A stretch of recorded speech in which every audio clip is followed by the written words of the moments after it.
Good evening, everybody.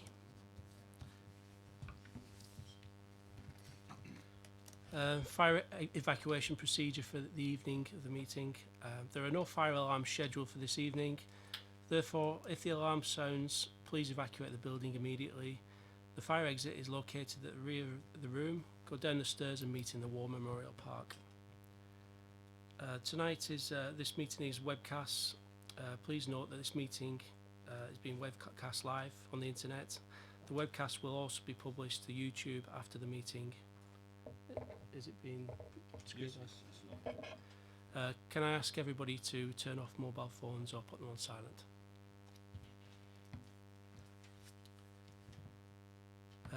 We have a couple of apologies for absence. Councillor Frost is replaced by Councillor Miller and Councillor Reid is replaced by Councillor Tilbury. Do we have any declarations of interest? No. Are there any urgent matters? None received. So the minutes of meeting from the previous meeting I've read and I'm happy with, so I'll sign them off after the meeting. Item 5, recommendations received from Council. So at the Council meeting held on the 18th of July, Council made the following recommendations to the Community Environment and Partnership Committee. And the notice of motion is to take steps to improve the recycling rate from the current levels and to investigate any barriers to maximise recycling potential from flats and apartment blocks. So we need to decide whether we want to create a task and finish group for this. Councillor Cousins and Councillor wish to speak on this. Okay, so shall we? So can I ask Councillor Westbrook, who's requested to speak, And Councillor Cousins as well. and Councillor Cousins together?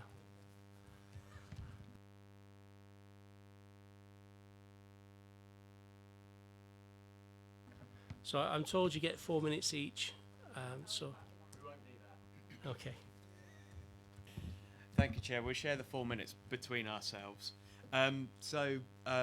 We passed this motion back in July and we've had a council meeting since then, and of course our council has a climate change emergency, so it's very important that we resolve this issue for the better, not just for us as a borough but for the planet widely.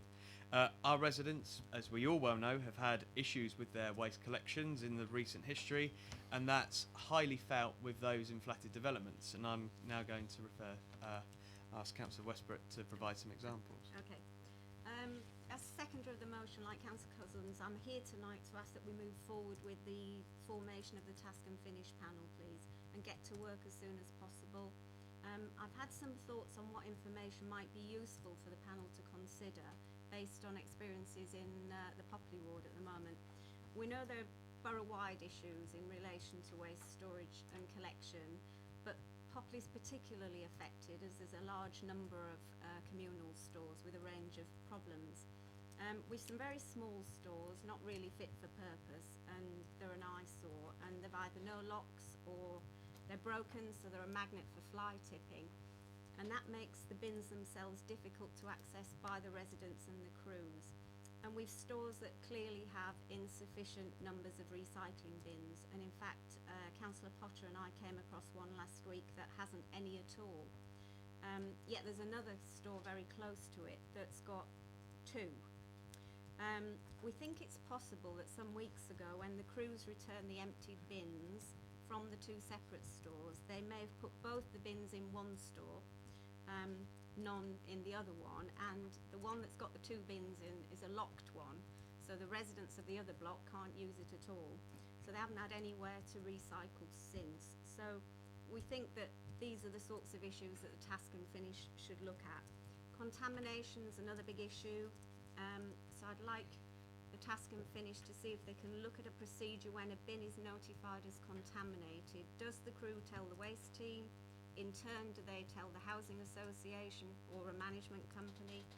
And then how long does that take for it to be emptied? Because if residents tell the council what happens as well, and during that time the residents could still be adding recycling to a contaminated bin, which will then all just go into the general waste, so we could be losing valuable recycling.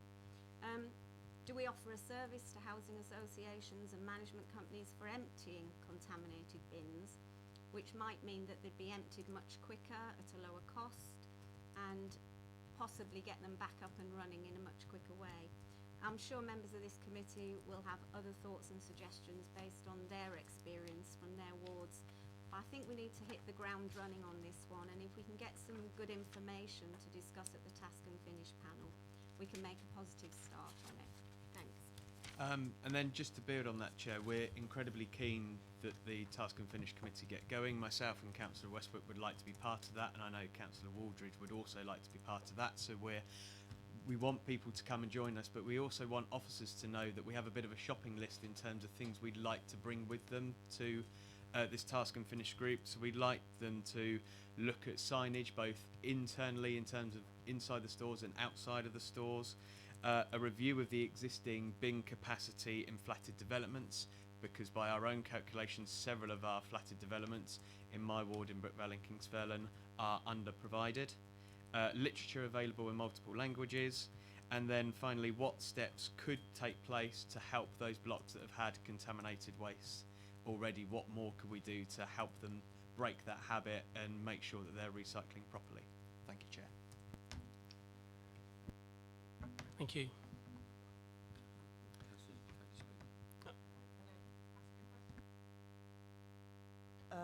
Can I, a question to Councillor Westbrook.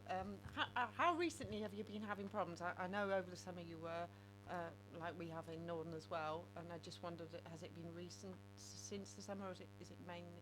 Well, it's improved as such, but this situation where there is no recycling facility, we just identified that last week. So, yeah, it's a new one, yeah.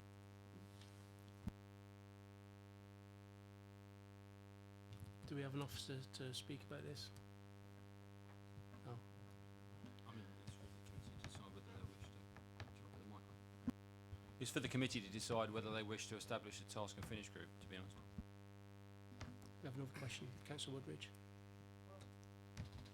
I haven't got another question, but I would just like to reiterate really what Councillor Westbrook and Cousins have said. I think we need to get this set up, the Task and Finish group set up as soon as possible. We've already wasted about 3 months on this, and I think there's a sense of urgency of getting councillors from all sides on this group. Councillor Westbrook's outlined some very good ideas of what it should cover. I think there's other things as well. For us in Norden, we've very recently identified a new development where the bin provisions are appalling. You know, it's just insufficient to cover what's needed, and that's a latter stage of the development where really they should know better, because we've already held them to account for the same thing earlier on in the development. So I think adding to what Councillor Westbrook said is the processes with the new developers as well, needs looking at as well. So lots of things, and I think as soon as we get sort of onto this, the better. The first meeting up and running with members of all parties on there, the better. So I would suggest that we get names tonight if people are interested tonight, but if not, we get a deadline within the next couple of weeks as to when this starts. Thank you. Well, would we like to take names for people who are interested? Sorry, we've got a quick question. Shall I just say, if you're proposing that we set up a Task and Finish group, I'll second that we set up a Task and Finish group. Over to you, Chair. Would we like to take some names?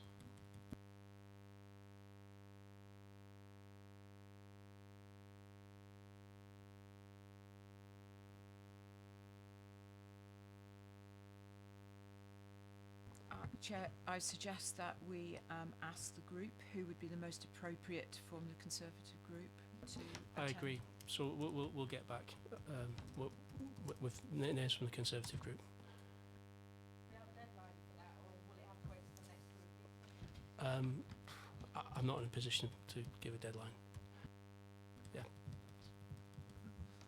I think we should have a cross-party, and I think we should go out, because there's no point in it just hearing from one side, because it's easy to shoot that down. Because I think there is a major problem in this borough, no matter whichever way we want to say it. But I think if we have a cross-party, we can go somewhere. And I think the way things are being reported to the council when things go wrong needs to be looked at as well. Because as my understanding is, if the residents phone in through the to the council, it's not treated as a complaint, it's treated as a missed bin and just one off. Well, to my mind, I know my residents have been phoning in, they got to a point they can't be bothered now. And that is not good, because what you end up is bins being left everywhere, and as we do with youth, they get hold of it at certain times of the day and night and kick them around. And I think we need to look at this really serious. And I was on the waste originally. I'm afraid to say the portfolio holder didn't listen to a word anybody said to go forward. They was looking at costs rather than outcomes. And I think we should be, in this council, looking at outcomes. What is good for the borough and good for our residents, not because it's cheap. And I think that's where we keep on going wrong. Thank you. Councillor Mahaffey. Thank you, Chair. Just from looking around the table, there's an awful lot of nods, so it sounds like what's being suggested is a very sensible idea, and I would fully support the idea of it being a cross-party thing. I hate to make this sound a little bit like Brexit, where process dominates common sense, but my experience with setting up groups, and I think everybody has experience here, is the thing that can slow it down is establishing the terms of reference. So my question really, or my proposal, is that we establish whatever the terms of reference are for this group as quickly as possible, and I think that would drive the process to make it actually happen. I don't know who it is that drafts that those terms of reference. I don't know, Councillor Westbrook, if it's yourselves as a proposal, because it's sometimes a little bit hard to vote on something as an idea unless you've actually seen, well, what is this group going to do? So I think it would, in principle, I think we're all agreed, but you know, we need a piece of paper that we can say, yeah, that's a sensible thing. Yeah, thank you, Councillor Mahaffey. I mean, that is one of the reasons why we request one of these forms, which seems to cause a little bit of consternation. When we establish the task and finish group, that then helps establish the terms of reference. So it does sound very bureaucratic. It is quite bureaucratic, but it does assist the process. Oils the machine, I think, is the technical phrase. Yeah, sorry. We're talking about time as well. Can we, if something comes out of it that's quite positive, and there's not a meeting, can we have a meeting? Because we seem to cancel them very quickly here, and then tonight we've got 3 or 4 different items on. The last CEP meeting was cancelled, whereas we could have dealt with some of this stuff then. I think we just need to put it on the form, and then we can schedule it. What I'm trying to say is, if it's turned over quicker than we think, we can actually get on and get the job done and put it forward to the portfolio holder. Councillor. Sorry, Nick. Thank you, Chair. I mean, also I think there is a degree of urgency with this, because time does have a tendency, I notice, to slip away in the council. And my understanding is that the last sort of possible opportunity for anything that might require financial changes to the budget, for example, would be in December, to allow any changes to occur. And I mean, it may well be that there might be budgetary implications coming out of this. And so, whilst I appreciate we've got a little bit of form filling to do, I think that actually it ought to move very quickly, with a meeting date being set up, you know, for within the next 2 to 3 weeks. I can't see why Councillors Westbrook and Cousins can't get that form completed within the next couple of days, and why other groups can't put forward names within a day or two either, so that they're ready to hit the ground running, and therefore any implications, financial or otherwise, can be incorporated in the budget with ease. Can I ask you to add those that to the form, and David Burns has agreed to write to all the parties. Sorry, Sam. I hope this helps, Chair. Clearly, it's not my portfolio, but I think as Deputy Leader, I don't see any reason why sending out an email isn't a satisfactory way of asking for membership. I don't want the committee to think there's somehow some barrier that doesn't exist. Sending out an email, setting out when we ideally would like to have the meeting, I don't see a problem with that at all. Councillor Woodridge, would you like to speak? I think it's been covered now. I was just going to say that if we could do it by email and set a deadline, it just makes perfect sense. I'm sure these two will get the proposal in within the next few days, so there's no need for any delay in this whatsoever, I would say. So set a meeting, get people's membership, and then take it from there. Thank you. Okay, so just to sum up, you're going to get the form in, it'll go round to all parties, and we'll get this set up as quick as possible. Thank you. So move on to item 7. I'm going to put item 7 in front of item 6 tonight because it follows on from 6 follows on from 7. So place shaping framework, and I'll hand you over to Stephanie Corden. Oh, sorry. I'll hand you over to Councillor Isaac. Thank you. Good evening, Chairman, and good evening, councillors. Officers tonight are going to provide an update on the new approach to assessing the needs of our communities and the assets that they have in the widest sense of the word of asset, which is a new approach, a new evidence-based approach. It recognises that places matter to people who live in them. If I can just give a bit of background, well, firstly to say that this is my first time here before you in this particular role, and that results from my responsibilities as portfolio holder for regeneration as well as property now. But we've got two portfolios here tonight, so I'm sharing the stage with Councillor Bound, who will follow me. But just to remind councillors that in February 2019 we agreed to commission a framework to better understand our place-based communities, that's our wards, to better understand the assets that they have in the wider sense and the needs of the residents in those wards. The intention of this is so that we can, that resources, which not just the investment that the council has to spend, but also to help our partners, housing associations, clinical commissioning groups and so forth, to the extent they wish to use this, to be able to assess what the needs are based upon a comprehensive evidence base across the borough that we're going to be working towards. So the idea is that we'll be able to identify the greatest need in the most effective way. The foundation for renewing the relationship with communities and redefining support is also another goal of this approach. We appointed the Community Support Specialist Consultancy Locality, and I think I'm correct in saying that they came to the committee. Yeah, previously.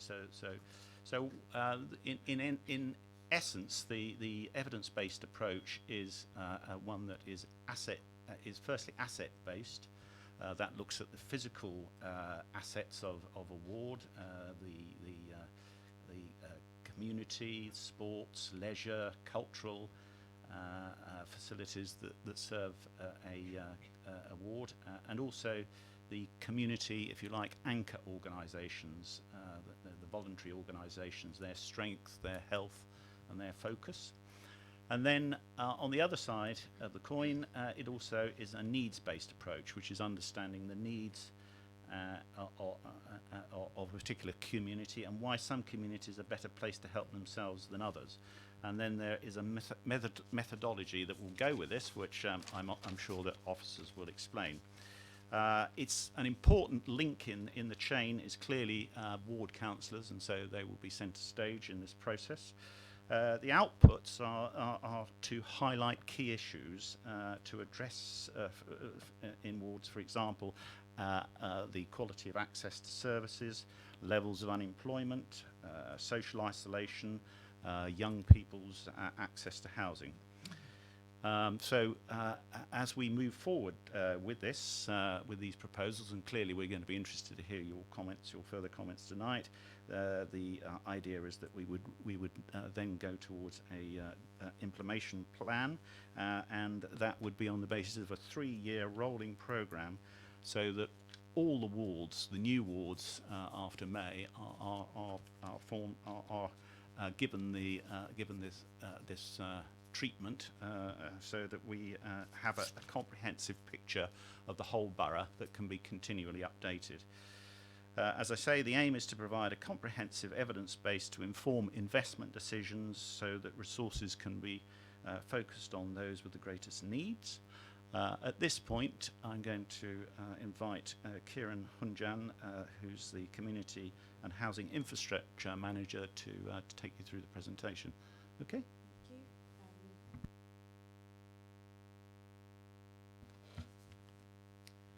So just to give you, forgot about that. Just to give you a little bit of background on how we've got here. We've had references to regeneration and priority areas in the local plan and other strategic reviews that have happened over the last few years. And what we've realised is actually we need a much more of a strategic approach on how we address needs and opportunities within our wards and within our places. This approach that we're putting forward brings together the housing-led approach and the community needs all as one package. So it looks at regeneration in a much broader context of place shaping. Where we see this going is to have an evidence-based tool that enables us to assess the priorities of any given place and tailor those interventions based on the needs, priorities and budgets for those areas. So we will identify lead partners, the scale of projects, council's role and what level of community involvement is needed. The aim really is that different areas have different needs, so different approaches are required, so this needs to be reflected in how we also approach those areas as a council and as officers. So just a little bit on the concept of place shaping. It's about a collaborative and joined up approach to ensure that the local community have a voice in what happens in their local area. So as each place has a different need, our approach, we need to be clear on what we are doing as a council, whether we're leading, enabling or facilitating in those different areas. And also to identify what the role of our partners will be. So the framework we're setting out today will hopefully enable a flexible approach to people and places. So the approach starts off with looking at local indicators and the evidence base. These are set by the indices of deprivation, other sorts of assessments, leisure recreation needs assessment, the community assets and needs assessment, which will be discussed shortly. These are all the basics that go into determining what the issues are within those areas and what the opportunities are. And local insights, these come from the community plans, neighbourhood plans, anything that the community and other organisations have put forward as what they know about their local area.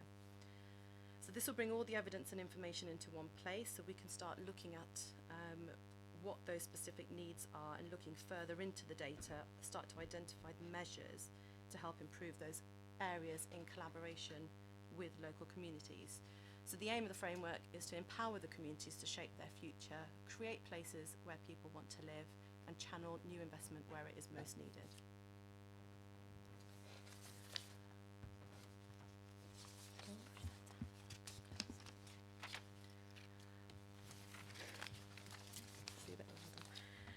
So just setting the scene in terms of where the place shaping framework will sit within the council. It will be informed by the council plan and by Horizon 2050 at the strategic level, and the community-led plans providing the insight at the local level.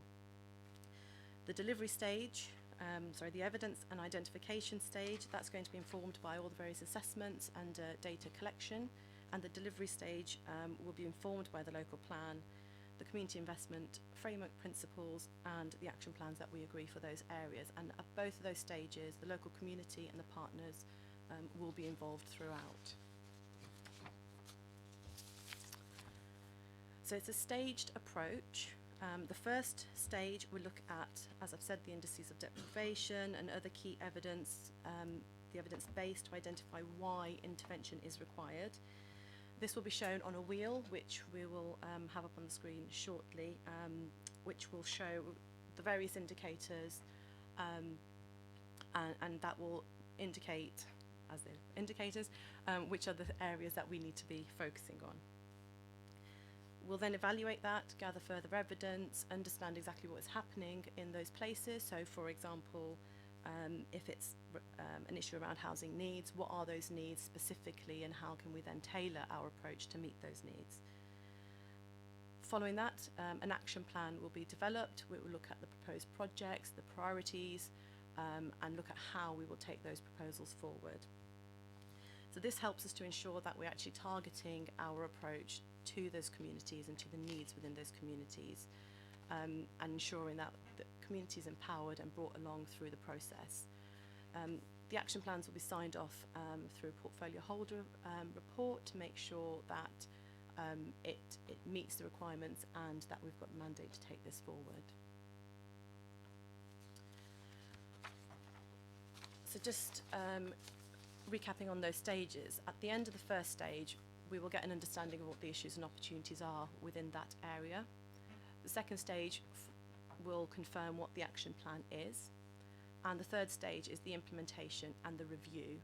And the wheel and the whole process will have trigger points of review. So if there are any updates to the evidence base or any new opportunities or insights that we've been made aware of, we will review that so we can constantly have an understanding of the changing needs of each area. So the wheel, which is up there, which I have a few copies printed out. It's not very clear. The various segments are the indicators that we will be looking at. So housing affordability, health and well-being, neighbourhood community plans, employment, etc. Some of these will be pulled through the community assets needs framework, which will be discussed after this item.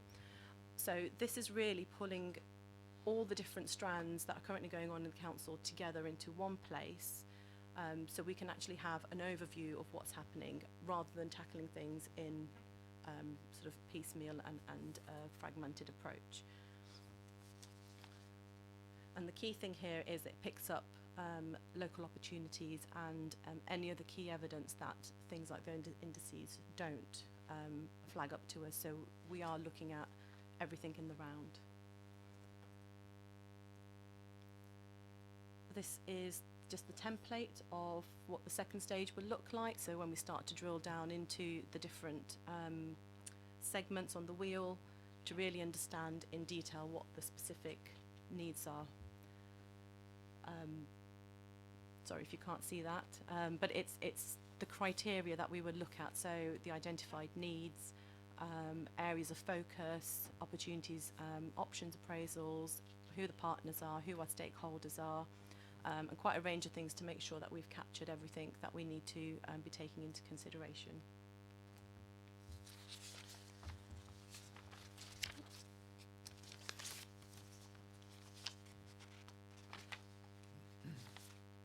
I've lost my place. So this is the final stage, so the action plans, which will be prioritised based on the evidence of need, the availability of funding and the resources to deliver the projects. So looking at what is it that the community needs and how that will be weighted and ranked in order to prioritise the areas that we will be taking forward and what within those areas need to be addressed first.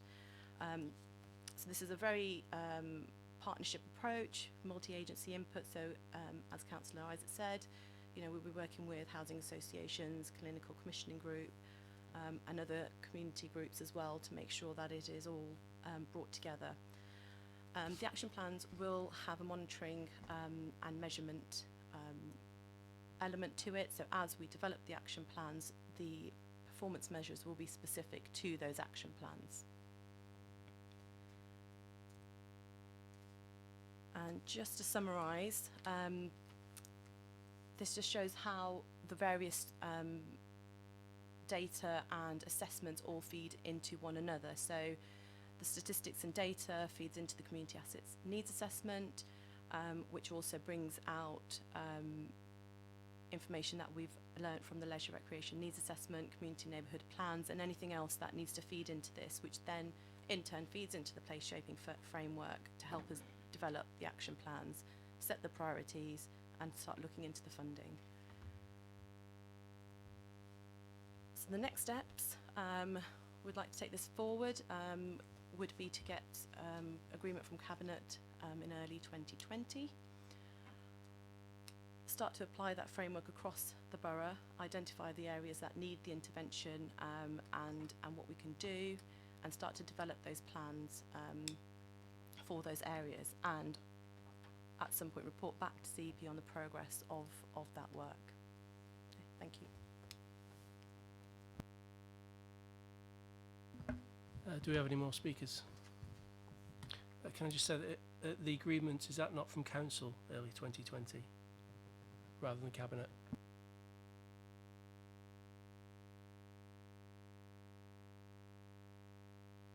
Okay. Can I take any questions? Councillor Hickling. Thanks, Chair. So, first off, anything that involves the community and getting feedback, I fully support. Also, the fact that this is going to be evidence-based is fantastic. What concerns me, though, is that the tool or framework itself that's been put together so far is only what we've seen in this presentation today, when it was commissioned back in February this year. And also, we're not due to act on it now until 2020. Is there a reason why?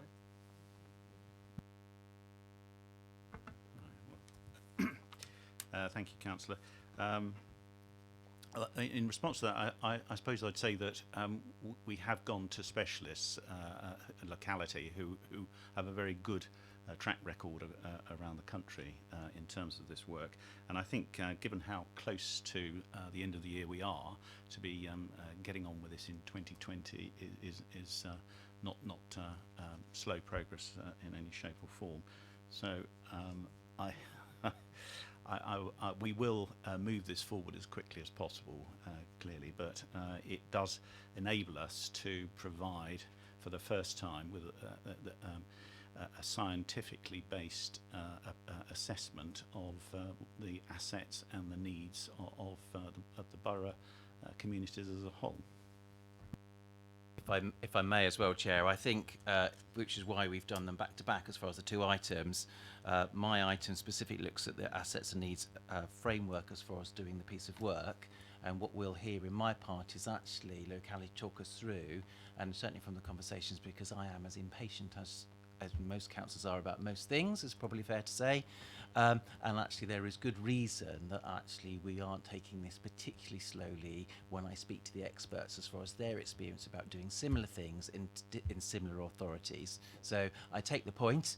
I absolutely agree, because I think one of the first things I talked to CEP about when I became portfolio holder was how important evidence-based was. And actually what we need, because I think we started in one position and thought that actually this was enough evidence, and we've become more and more sophisticated as far as what bits of data and how we analyse and interpret that becomes really important. So it is about evolution. These things do take time, and actually I take some comfort from speaking to locality that says, do you know what, we're not being particularly slow about it. Councillor Jones, did you have a question? I have two, but one in particular. It's all right getting an executive summary, but it would have been nice to have actually seen what we've just seen today, because we can't read half of that on the board. It's really unacceptable if you expect us to look at this and make a decision and ask proper questions. The idea is we get papers early so we can read them, and ask questions about them. The one question I want to ask, which keeps on coming up, we talk about the community and the new ward system when that comes in.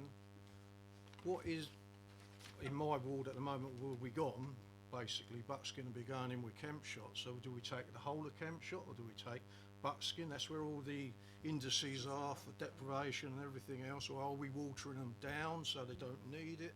They're the questions I want answered, whether you can answer them today, but I'll be honest, I'm quite frustrated about that. You know, when I look through this paper, you know, executive summary is fine if we've been talking about it for a while. We haven't even discussed it, and we've got stuff on the board I can't read, and I believe most people can't. It's not really good enough.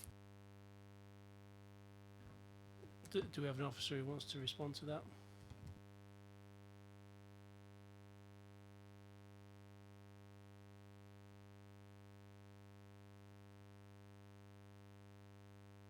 We apologise, the copies of the presentation should have been circulated to you, but we'll make sure that we email it all out to you as soon as this meeting is finished. Sorry to labour this. It's fine to email it out. It's fine to email it out and we'll answer the questions. That's what we're here for tonight, to ask the questions. I just don't get it anymore. Thank you. Thank you for that, Councillor Jones. And I'm sure officers have heard that message. He's looking at them in a very stern fashion. So the question about wards, what we'll pick up when we speak to locality about the community assets and needs specifically is, in some respects, what we all know is actually ward boundaries everybody in the real world doesn't really care for. So absolutely, what we'll hear from locality is it's about those identification of needs, which could be a road within a ward, whether that ward is 6,000 houses or 12,000 houses. So absolutely we will hear it is about the areas of need, not those arbitrary constraints that we or anybody else, because of course we have boundaries, CCGs have boundaries, they don't necessarily coalesce, but absolutely this means that we can focus on where the needs are, not somehow lose it in some structure that we have. Well, I think that's a good approach, but what I don't want it to do is to get lost later on, a few years later, saying, well, this is what we laid out, and it's not in your ward. So as long as that is recorded, I'm happy. Councillor Woodridge, did you have a question? I'd like to reiterate the point Councillor Jones made about the papers. I know it's been taken on board, but you know, it's hard to grasp what this actually means just on a 5-minute presentation, really.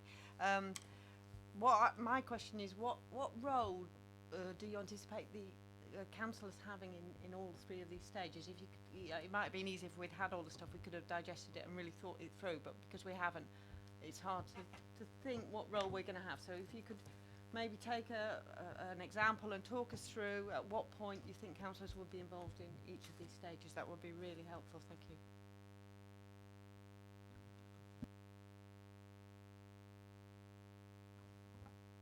It's probably, if I could use Buckskin and Councillor Jones as an example of how we've started to look at Buckskin in terms of it's always been identified as a priority area for the council. We've done some of the testing of some of these approaches with the local councillors and partners in terms of looking at some of the opportunities, the challenges and the evidence base in those wards. So we've kind of used them as a little bit of a guinea pig, but we've looked at what are the opportunities that we can pull forward, what are the problems and the challenges.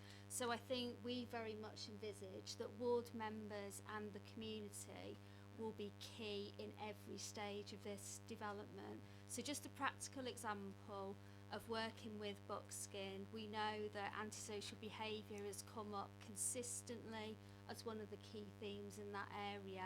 And one of the problems that they face in particular is around the multi-use games area. It's not in the right place. It attracts a lot of problems. It causes problems for the vulnerable people that live next door.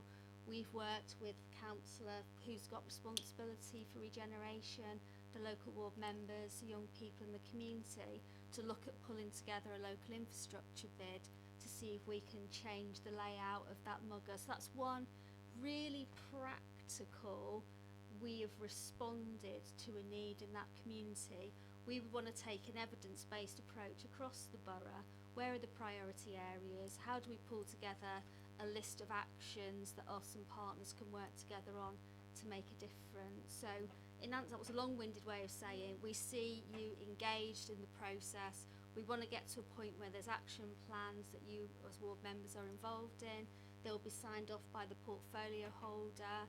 It's not necessarily about council finding the money. It may be that partners are best placed to deliver, but we need to have a coordinated approach that's bottom up, that talks about needs, and it doesn't just respond to wants, and it's not aspirational things that will never be done, but it does need to have an element we're going to get on and do now and future planning.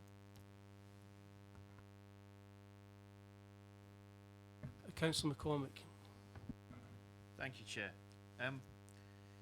The point's been made, but I think we need to reiterate it. I don't ever want to come to a committee meeting again where I have 7-point font on a screen which none of us can see, let alone the members of the public here who might want to have seen it. And it's up for 5 minutes and then we're supposed to debate it. As a result, that will have massively reduced the quality of the debate this committee has had, and to have it distributed as an afterthought, it's locking the door after the horse has bolted. In terms of understanding, identifying the need, the one sheet that has been circulated, I've got 3 questions relating to that. The first is benchmarking. So we've got a list of indicators, about a dozen indicators there about housing affordability, health and well-being, indices of multiple deprivation, blah blah blah. What is being benchmarked against for this? Are we looking at the relative needs of areas within the borough, and the wards are about to change, so indices of multiple deprivation would have been derived from the last census on the old ward boundaries, and using wards for that is deeply flawed. You need to drill deeper into the LSOAs, the super output areas, to get any kind of meaningful information on that. What would we be looking at in that multiple deprivation? Would we be looking at employment? Would we be looking at education attainment? Would we be looking at child poverty? When we look at health and well-being, what are the benchmarks there? You could have a smorgasbord of things you might be looking at for health and well-being. Is it combating dementia? Is it success rates in identifying early treatments of cancer conditions? Is it heart conditions? Is it the effect on mental health? Is it the effect of poor air quality on any number of these? There's not really a lot to go on. Certainly the executive summary is so short on detail. I mean, it's just a load of woolly terms, really. We do actually need the detail to have a quality debate on that. So I'd be interested to know, for each of these indications, what the benchmarks are. Second question, community plans. So you mentioned community plans, but different communities are in different states of community Can we comment? Can we reply to that? I just want to say something that's might help Councillor McCormick, which is what I don't want us to conflate are the 2 items. So absolutely, the first question that you've asked is about the community assets needs assessment framework, which is the second item, which our locality expert will talk us through how we're using those indices. So I just, I've written it down. I hope we've written it down as well as far as how we explain that assessment. But that's why we've got 2 items in some respects. We're dealing with the high level place shaping framework, and then specifically as our second item, which I do think we are going to, in some respects, that's where I'm sure the committee will want to have the more detailed debate about the weeds and what the assessments are and how that works as far as what is an area that we'll be looking at as far as needs, is in the community assets and needs assessment, which is the second item which we haven't covered yet. Councillor McCormick, sorry for interrupting you, but I mean, is that okay by you? I wanted an answer to my question. How are we using benchmarking? And that just seems like it's kicking it in the long grass. We'll be dealing with it in detail in the next item. That's my point. So actually, I believe when we go through the presentation from locality, lots of those things will be identified and talked through. So I've made a note of your question, and I'm looking at our locality expert so that we know we answer your question when we come to the next item. Well, I look forward to that. I'll believe that when I see it. My second question is on community plans. Now, they were referenced in the presentation, but different communities have community plans at different states. Some have completed and wound up their community plans. Others, their community plans are ongoing. Some are struggling to get community plans off the ground. Some communities don't even have community plans. I want some reassurance that where communities have got community plans that are in the early stages, or have been mothballed, or haven't started at all, they will get treated on a level playing field with the other communities that have community plans and have got their needs identified from the community plans. Because it's all very well talking about things like increasing inequality, but I see a risk of massive inequality between communities on the basis of using community plans when they're in various states of completion.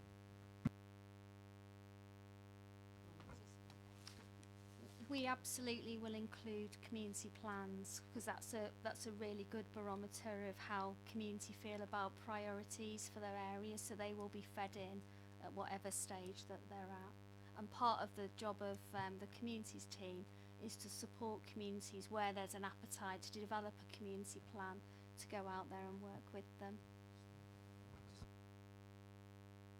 That's, with all due respect, that's not the question asked. The question asked was an assurance where communities don't have a community plan that they'll be treated on a level playing field, because community plans look like they're going to be used as an evidence base, and to go to community and say, oh, we'll encourage you to develop a community plan, is tantamount to saying, well, if you don't have a community plan, you're not going to get any help because you haven't got a community plan, which is what I want to avoid happening. Yes, you make a good point, Councillor McCormick, and I think the point here is that there's two sides to this. So there's, if you've got a community plan, it's an asset, but equally on the other side of the coin, if there isn't one, then it's a demonstration that there are some needs that aren't being necessarily met by that community, and that will help us make the decisions that we need to make about where investment should go. Because the point of this is to direct it to those communities that have the greater need.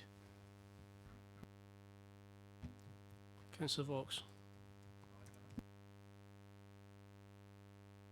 My other question was regarding partnership working, because what I found is really frustrating is where we get partnerships that's supposed to work, and you get housing associations and the county council and the borough council passing the buck between each other on simple things because of things like land ownership. And if this is going to succeed, I would like to have an assurance that we look at the community as a whole with full partnership engagement from private landowners for things like shopping centres, from all the housing associations, not just one or two, and that we have the county on board with it as well. Because I don't want to be saying to my community, oh, the reason why we couldn't do anything with that public space was because of a landowning issue, and it's not our land and it's not our problem. We've had years of that, and we really need to start addressing this problem, because it is a real impediment to getting any progress in sorting our communities out. I'm quite happy to answer that. I think you describe, Councillor McCormick, a harsh reality with the partners that we have. There are some partners that don't turn up to any of our meetings. There are some partners that talk to us even though they're not invited to our meetings and are more active than those people who are officially our partners. There are some partners who talk to us and they want to agree at a strategy, but they won't put any money or any commitment to an action plan. Sadly, you are describing a harsh reality, which is the world in which we work with. I think the reality for me about being able to have a comprehensive evidence base means that some of those partners who aren't very cooperative, we can coerce to be such. But by literally saying, these are the needs, what are you doing about it, it's your responsibility, and even if that means that actually we need to invite them to a committee that says, you've said these wise words in a partnership plan with somebody, us, anybody, but actually when we identify the needs for you, what are you doing about it? Councillor Vaux, your question. Thank you, Chair. And if this needs to be on the next item, then just tell me. But Stephanie answered some of my questions about involvement from Councillor Wooldridge's question. But what I was hoping for was a bit more flesh on the bone of examples of what you mean by community engagement. The example you gave was, it seemed, what I heard was you'd identified an issue from other data and then you engaged with the community to find a solution. But actually, I think the intention would be, I hope, to engage with the community as part of generation of where there may be needs and requirements. So how, can you give us some ideas about practically how that would happen? I think we'll get into this on the next item, that we'll definitely cover that. Councillor Taylor, do you have a question?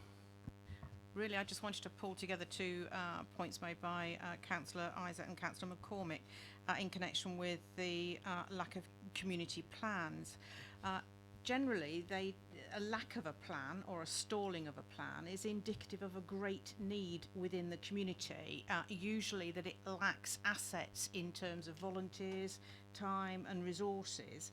And so I quite understand why Councillor McCormick is concerned about that, and I share that too, because we represent a ward that suffers from those lack of assets. And so I'm pleased to hear Councillor Isaac recognise that that is in itself an indicator of a serious issue that needs to be addressed and needs to be put in, and things like how to access bids and all those sorts of things has to be in that. Yes, just to endorse that point, too often in the past and where we are today, it's a case that those communities that have got the most able people, the volunteers and the structures like the parish councils and so forth, are the ones who are best able to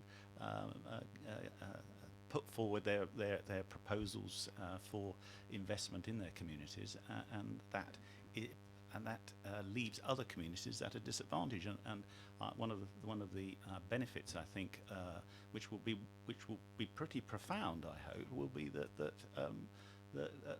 communities that are less well equipped will be able to participate and get their needs attended to because of this new evidence based approach that we're proposing here tonight. Any more questions? Okay, so just to sum up, I think we all agree that it's a good idea to take this forward for the meeting in January, Cabinet meeting. There are issues which we need to discuss further, but are we all in agreement that this goes forward? Okay. So I'll move on to item 6 now, approach to place-based assessments of community assets, and I hand you over to Simon Bound. Thank you, Chair. I sort of think the first item with Councillor Isaac was the introduction to this, because as we suspected, the committee is very, very interested in what the process is for looking at assets. What do you do when there isn't an asset? Does that drive a need? Fundamentally, I know sadly I couldn't make it, but this item, as far as our thoughts about where we're going with it, came to CEP earlier in the year. So we agreed to commission this framework. It is really important that we have this comprehensive evidence base. And we talk a lot about it in terms of how we would use it. And how we would use it is very much what was articulated in the previous item. But for me, what's of equal importance is furnishing this evidence base to other people.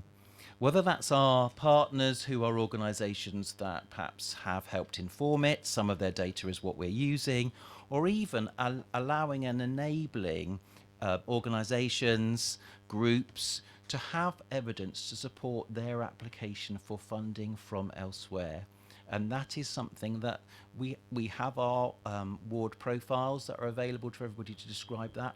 But for lots of areas and lots of things that we've already touched upon, it doesn't articulate perhaps in enough detail or in a broader sense or in a way that if your voice is silent, it doesn't get heard. So this is what is really important about the community assets needs assessment framework.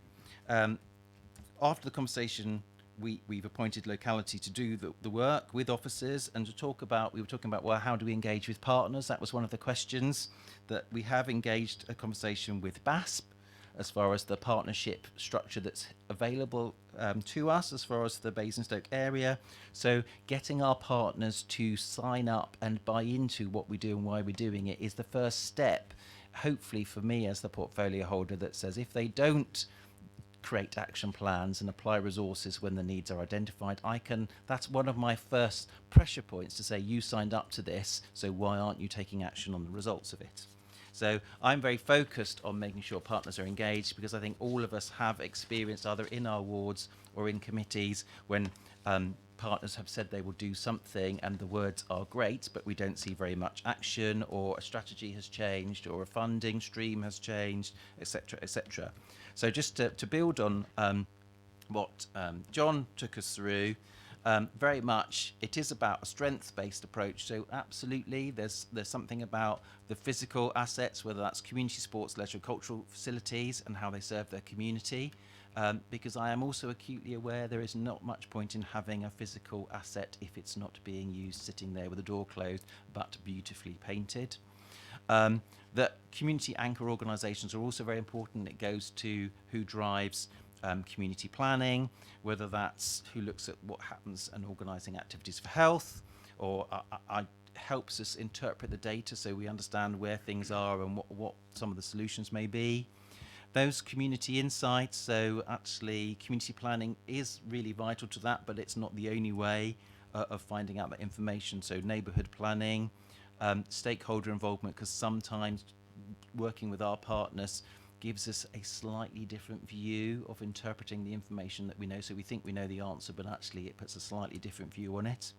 And also other infrastructure, so looking at those networks, communication channels. You know, one of the things that I think we have to engage with when we start looking at communities and assets are things that weren't assets and weren't even in existence 20 years ago. You know, if I looked at my community, probably the biggest community assets that is in my ward is a Facebook group. And actually how we work with that and how that assists people's feeling of belonging, articulating needs, socialising. However, that, you know, we can have some strong feelings about that versus virtual world versus, you know, really meeting people and talking to people. Those are the sorts of assets that we need to look at and how that world is changing for us. So fundamentally, this is about understanding where our assets are, where our needs are, and picking up Councillor Jones's point that they don't get lost, and actually it isn't just some arbitrary boundary that we or another partner uses, so that we really understand what's going on and we are able to challenge what other people are telling us, because sometimes, if I may be as bold, some of the applications that I might see for grant funding, some people just know how to fill in an application form and it does not necessarily truly express what the needs are. And that is not a good use of public resources, whether they are ours or another body's. So this work for me is really, really important. So to take us through what I hope will answer some of the questions that have already been raised, we have David here from Locality, who will take us through how it works, how the model works, the work that we've done already. And Sue will introduce, Sue Radin, who we all know, will take us through exactly, you know, how that's working with us so that we can develop the approach, how we do the work, what the programme is going to be, and absolutely very interested in your views, because I think it is in the detail, and also what the next steps are going to be. So Sue, if I can hand over to you first. Sorry, Councillor. Thank you, Chair. Can I just please caution the use of the expression neighbourhood planning, because that is a technical term in development control, and I don't want to have any confusion between the two. I understand what you mean. It's a small n and a small p, but we use neighbourhood planning in a totally different context, and I don't want anybody to get confused between the two. If you knew something slightly different, I'd be very grateful. To answer that, to be honest, because actually there's also about the type of neighbourhood plans. You know, it is probably depend what the community objective has been about neighbourhood plans, because well, some neighbourhood plans don't talk about communities and community facilities and assets at all. Some do. So actually some would be very useful to us in the process, and some may actually identify a need, because I'm actually that, I don't know, look, neighbourhood planning is often driven by parish councils. If a parish council is focused on planning and not on community assets and community needs, for me that would potentially identify a need. Agreed, but they just need to be kept very specifically, it needs to be explicit what we're talking about on each particular case. Thank you.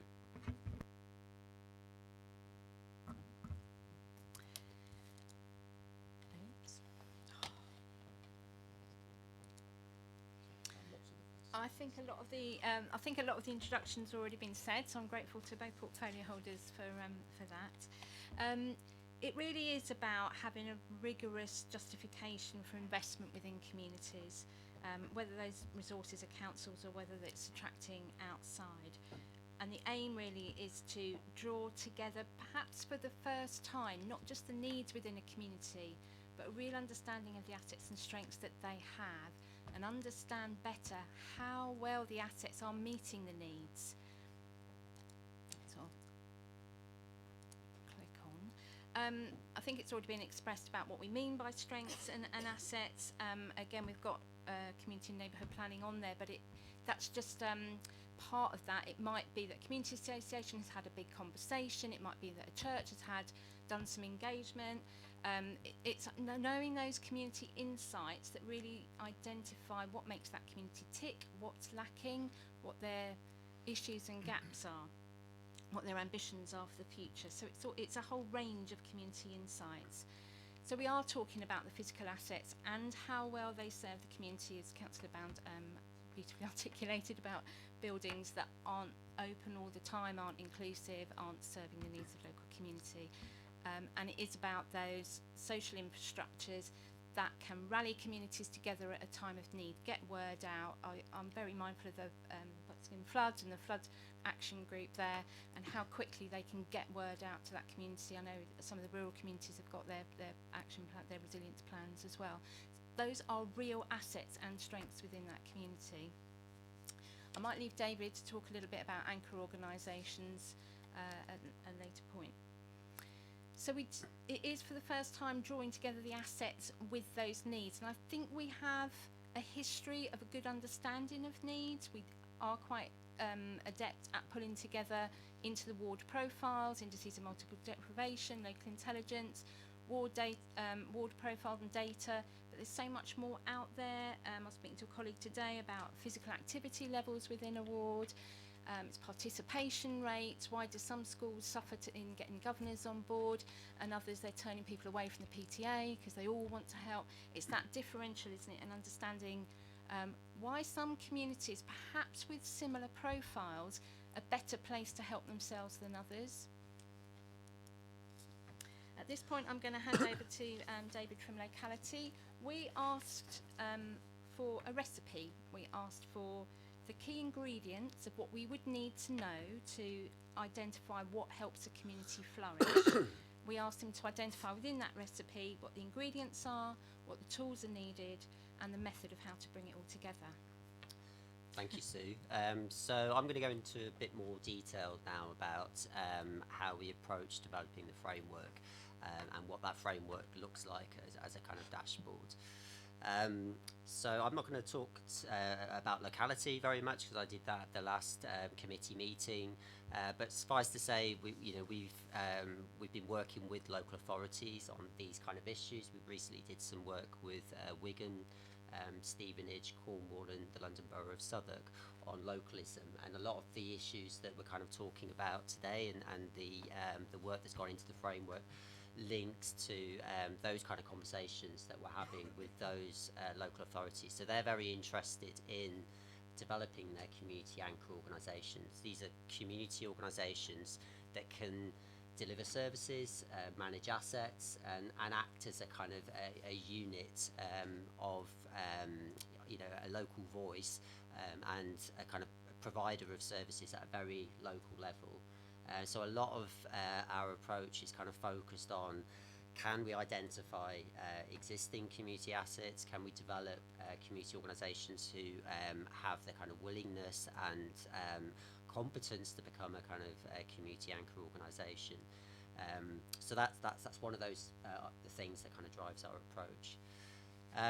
So we've worked closely with the council team to oversee this work. We've made sure that the framework is aligned to the council's policies. So whether it's things like the community investment framework, the community plan, Horizon 2020, also making sure that it's aligned to the ward profile updates, which happen annually, the leisure recreation needs assessment, and also the neighbourhood plans and community plans. So it's working with other kind of relevant documents that exist within the council. It's also making sure that we're connecting to strategic partners. So you mentioned the BAS meeting that we presented. We got lots of interesting pointers from the strategic partners there. But also Basingstoke voluntary action, because a lot of this is about community and voluntary organisations. We did a desk review of best practice, looking at similar models to this kind of framework elsewhere. And we also did a mock-up testing process. So we identified 2 wards in the borough and went through the process of developing an assessment for each of those wards, which gave us an understanding of the practicalities of doing this, and also what a kind of an end dashboard looks like. And that's kind of really helped us kind of hone and iterate the kind of resulting framework. So what is it? Well, it's a rapid review of an area. There's a kind of wealth of existing data that exists about any given place.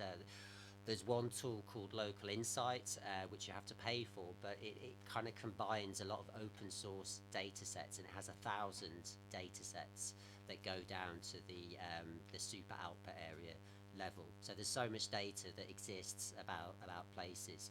The challenge is in making sense of it and picking out the sort of data sets that are important. We also drew on council specific information, so such as the leisure and recreation needs assessment, but also we had some information about the assets, the fiscal assets across the borough, and also other bits of information that helped kind of inform this work. We recommend speaking. I'll go into some of these in more detail when we look at the dashboard, but we recommend interviewing key people in each area. We call them stakeholders, people who are kind of experts on that locality. We recommend doing some physical assets mapping, so that's not just council assets, it's also looking at other housing association owned or other bodies that own community assets, but also informal assets like pubs and other places that are important in the local community where community groups meet. And also to do some mapping of community and voluntary organisations, understanding the strength of those different organisations, how much funding they're bringing into their area. Are they small? Are they incorporated groups? Are they more established? But also looking at the community networks and informal groups as well, so such as the Facebook group and other ways in which the sort of community is coming together. So we use a sync process. So this is a kind of an assessment that's undertaken by a community development officer, but once we get to a kind of completed assessment, we go through a kind of sync process to make sure that the findings that they come up with has a kind of sense check across the council, with senior managers, with councillors, with ward councillors, and also with strategic partners, just to make sure that there's nothing that's missing, no sort of key bits of information that are missing, any kind of plans that are in the pipeline that are not yet public, just to make sure that that's complete. And it also, because it's a rapid review, it identifies the needs or where you could do a deeper dive assessment. So we see this as a kind of fairly quick process, but gives you enough information to give you a strong indication of where an area is at in terms of its needs and assets. But we would identify as part of that sort of process, where you need to find out more information, where information is missing, if there are particular issues that need exploring in more detail. So I'm going to go into, I note that 7 points, font has already been commented on. We have got handouts that we've passed around, and hopefully that will get us out of jail on that one. But yeah, so in terms of the table that we've passed around, just to explain how that's kind of set up. So we've kind of broken the dashboard into what we call 8 different pillar areas. And then so it has a title, it has an explanation of why this pillar is important. And then there are some examples of what kinds of information that would end up in that section. What that summary is kind of based on. So behind this dashboard, there's a much more kind of detailed process that we've set out, and then highlighting the kind of key data sources and methods that we use. So I'm going to go through each of the pillars now. The first one is looking at area type. One of the first things that we agreed was to focus on the ward level. And this comes back to the point that was raised earlier about the way in which different communities are defined and different places are defined. So we focused on ward level because it's kind of logistically convenient in terms of data and in terms of the way that council looks at other policies and other bits of work. But there's a really strong emphasis on recognising that there are going to be different communities and different places within each of those wards, and not only a combination of different communities. There might be areas, places and communities that straddle those borders as well. So I think in our guidance on this, we've stressed that point that you're not just looking at the ward as one place. Part of the narrative is picking out the sort of different places and communities that exist within it. We then recommend, as a second pillar, talking to key stakeholders, and the reason for this is we think that there's limitations in just focusing on data. There's a time lag with data, so often you're looking at census information that's 9 years out of date, and it's difficult to kind of build up a whole narrative of a place through data. Sometimes it can tell you a range of different things, but talking to key, what we call stakeholders, experts in the local area. So this could be a local GP, it could be a school head teacher, faith leader, somebody who runs a community group, somebody who runs a prominent local business. Around 3 or 4 individuals that kind of can help, but by interviewing them can give you a kind of strong understanding of what's important to local people, what the key community assets are, what the key needs and priority groups are within the community. So the next pillar is population and physical features. So this is recognising the demographic makeup of the population and the trends within it, how the population is changing, what the churn is like, what the age profile, ethnicity looks like. We've also combined population with physical features in this pillar as well. So looking at the kind of the important physical attributes within an area that might affect the community. So it could be a road running through it, or steep topography, or a local landmark that kind of is really important to local identity. And then in terms of assets and opportunities, I mean, just going back to what people have said previously, a focus just on need, is important. It helps you prioritise. But by looking at assets, you're you're looking at the potential for investment in that area to be sustained. And you're identifying what's the best strategy for working with that area. So if the asset base, is very low, in terms of it has a weak social infrastructure, then it's very, the strategy is going to be very different to working with an area where there are community organisations to work with. So I think, that's why it has such a kind of prominent role within this framework. For both needs and assets, we've got a kind of a RAG style rating that I'll come back to with the next couple of slides. And then the next pillar is looking at missing information. So as I kind of mentioned earlier, part of the process of doing a rapid review is you'll highlight the things that you don't know, the things about the area that perhaps need further exploration. So you might find that there are issues with teenagers and provision for teenagers, but you don't really understand, why young people aren't taking up, why they are taking up local provision. And part of the missing information recommendation might be to do some research with those young people to sort of to find that out. And then the seventh area is the recommended approach. So this is where having sort of gain that understanding of kind of needs and assets within the area, you identify a strategy for investing sort of in that area. What's the recommendation to the council and to other partners with stake in that area to make that area better. And again, that kind of that would relate quite strongly to the assets and the kind of priority needs.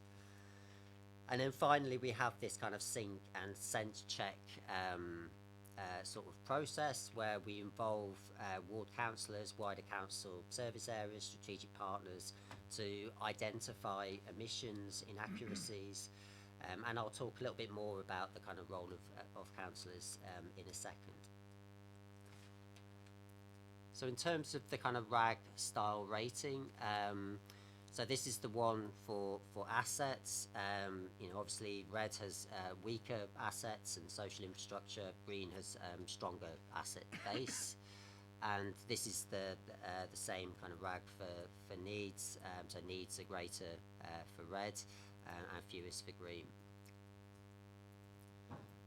So in terms of the role of councillors, as I mentioned earlier, it's about being involved in the sense check stage, but there's also a role that councillors can play at the kind of methodology stage. So we're suggesting, well, the first item is actually the committee supporting the framework, providing approval and commitment to the process itself. But pre-assessment on a particular area, we're recommending that community development officers speak to the ward councillor about who they're planning to speak to as part of their key stakeholders, if they've got the right people, and what are the other kind of methods that they're going to be using to identify needs and assets.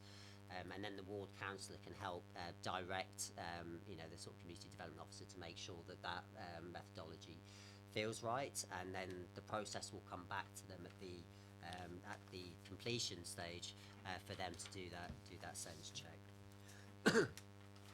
So I guess what's important for councillors as well is to potentially challenge kind of preconceived ideas about places in the borough as well, because often there'll be ideas of places being affluent or deprived, and I think what will be interesting through this process is to perhaps bring new bits of information that challenge some of those perceptions. Maybe an area isn't as affluent as it was, maybe there are a few problems emerging there, and vice versa with areas that are kind of considered deprived.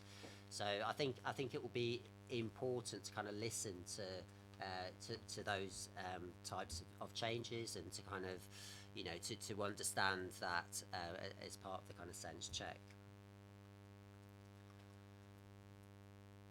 Okay, so just going to rattle through the last couple of slides. So in terms of the sort of how-to guide, so what we've developed, this is a kind of fairly comprehensive framework that we can give to community development officers so they understand where to get data and how to compile data. I mean, for instance, with the stakeholder interviews, there's a need to provide a kind of neutral voice. You'll get some very biased, sort of subjective opinions that will be generated through those key stakeholder those key stakeholder interviews. So it's really important for the community development officers to present that with a kind of neutral voice and to combine it with other data sets. So a lot of our work is about how we can help community development officers do that.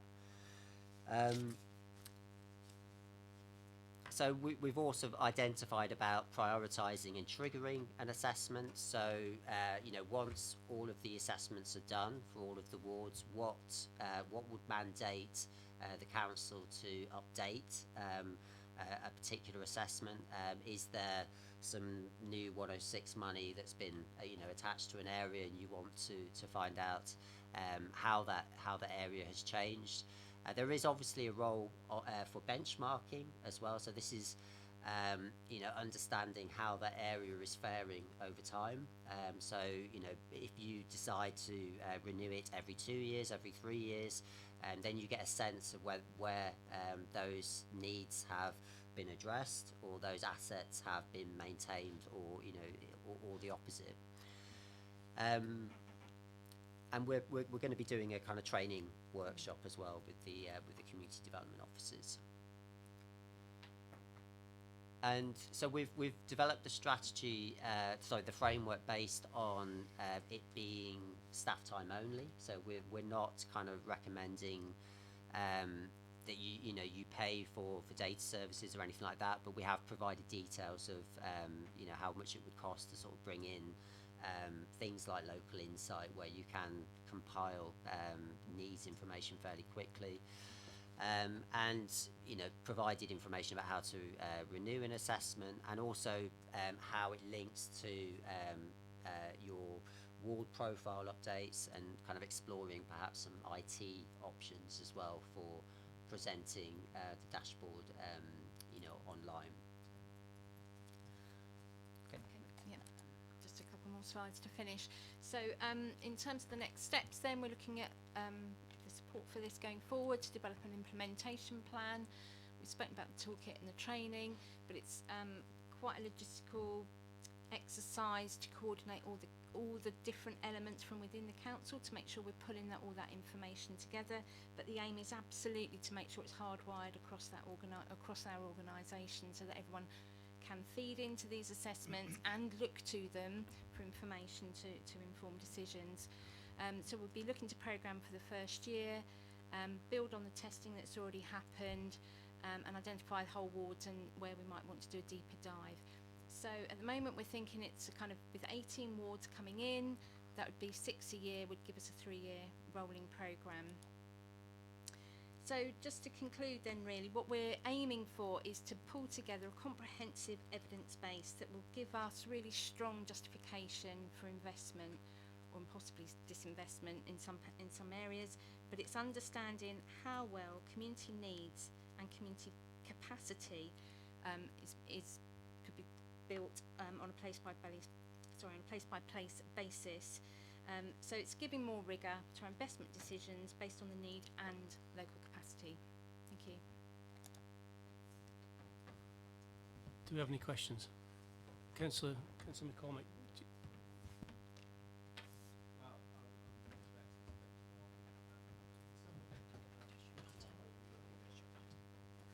Data from 2011 on the super output area. I'm intrigued by this term that's open to interpretation, community anchor organisation, and some of the things that were expected of them, like can deliver services, which is a bit of a nebulous term, but implies that they're doing things that perhaps we should be doing as a council, manage assets, and a local voice. We did have some example side. I think the Basingstoke voluntary action was one, but that's a Basingstoke-wide term. It's not specific to local communities. So in terms of community anchor organisations, who are you likely to be deeming community anchor organisations in a typical ward where you might have a church, you might have a scout group, you might have schools, each of which does their own thing. But I'm a bit nervous about this idea about delivering services and managing assets. I mean, a church can manage its own building, fine, but you know, delivering services and outreach, I mean, that requires professional people that know what they're doing, and we're talking about voluntary organisations in the community. That makes me a bit nervous. So perhaps you could clarify on what you had in mind on that. I wonder whether I could fill in, because I know David from locality wants to give you the theoretical answer. What I want to give you is a real example in our borough and examples that we know of. So we have organisations like Westside Community Association that run and historically have run different youth services across a wider area than their own neighbourhood. We've got places like Hatch Warren and Beggarwood Community Association, and the change of name absolutely describes why, because they're not just running one community centre, they're a hub and they're running one satellite, and who knows whether they'll be running more. And I think it's those sorts of things that absolutely demonstrate perhaps a change in our focus and some learning that we should reflect on, that having, and I will focus specifically on assets and community buildings, that says having a different community centre in every different community run by a different organisation does not play to everybody's strengths. When we've got organisations who are very competent and have the capacity to deliver other things and manage different assets, and I get the services issue, but actually we do have some organisations in our voluntary sector who are very, very adept at delivering services for their own community and sections of their community, whether that's youth services, services for older people, or even buddying up with new communities and supporting them to develop their own community organisation, and that is happening today in our borough. Councillor Woodridge. Thank you. My questions are really... is that going on? We haven't got a budget for this yet, have we? That I'm right in understanding. There isn't any budget to commission this work yet, is that right? Well, that's the first question. You can answer it all together. So the plan is to do a 3-year programme of 6 wards a year, is that right? And you mentioned it's the new wards, the newly formed wards. Does that mean like wards like Norden, because it's not a newly formed ward, it's an existing ward, won't be included in that first 3 years? And I suppose leading on from that, the question following up from that, if you're doing this piece of work, it's done in the first year, this information could get quite rapidly out of date, I would suggest. So then, you know, if it's all going to be budget based because we pay you to do your work, how do we keep this information up to date? By year 4, bearing in mind that each ward is going to want to go at this, is it up to date, and is it going to be dangerous almost using that information if it's not kept up to date? So these are the sort of questions going around my head at the moment. So maybe you could explain about that, maybe firstly the budget side, and then the newly formed ward side, and then take it from there, how we're going to choose which wards are done first. Thank you. If I take the first two, so budget wise, this will be done by the community development team in terms of the existing budget. Yeah, existing people, which is why we've taken the programmed approach. In terms of an IT system, we've been working with the IT department. This will be something that will be done at no cost, so we're not going to build something fancy that will cost a fortune to maintain, because we wouldn't be able to do that. So in terms of the new wards, we're very keen to make sure that we can start off as soon as we can. So I imagine that Norden, because it's not changing, would potentially be in the ones that we would look at first, because it will be a really good example of how we could move forward on that. But it's part of the prioritisation tool that we've got about which ones come first.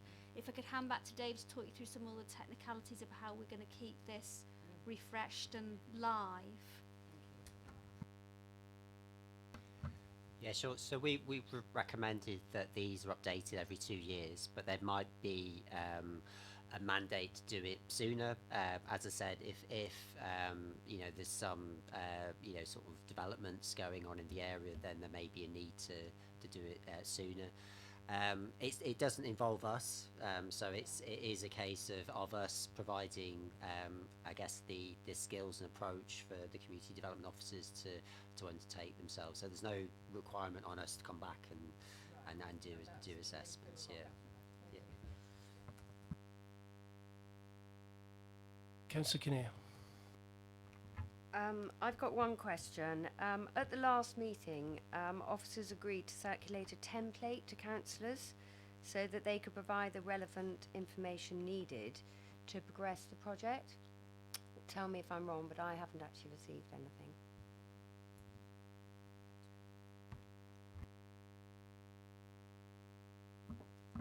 No, we haven't actually developed the template. We were looking at the key ingredients that needed to go into that template. But I think there was a slide on that talked about councillors' involvement.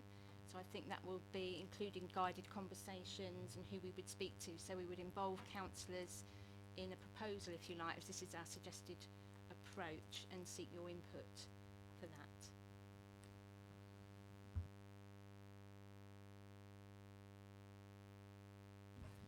Councillor Mahaffrey. Thank you, Chair. This is possibly a question about the previous item, but as I understand, this is what we've just heard is a constituent part of the previous item. I think it's possibly relevant. We've heard a lot about sort of very worthy terms about community engagement, about targeting the needs of communities, empowering the community voice, all of which is good stuff. But one of the lines that's standing out to me in the executive summary and the aims of the overarching framework, you've got empowering communities, good, reducing inequalities, good, creating places where people want to live, good, improving the local environment that will last for future generations, very good, and then we've got increasing the supply of affordable housing. Now, I'm the last person to say that, you know, affordable housing isn't a good thing. Clearly it is a good thing, but I know how that's going to be read in places like Bramley, which have been significantly hammered over the last few years in terms of increased development. That's going to be read as just, goodness, this is just an excuse for more development in our area. When you're talking about increased needs, or sorry, assessing needs, I can absolutely guarantee there isn't one person in Bramley that's going to say we need more housing. So I just wonder if there is if it's possibly sort of incongruous, and maybe the wording can be changed if we have it as a stated aim that we want to increase the supply of affordable housing. And maybe it should read something along the lines of increased accessibility to, or access to, or something along those lines, because when we're talking about empowerment needs, and then we've said, but our aim is to actually develop more, I wonder if there's a conflict there.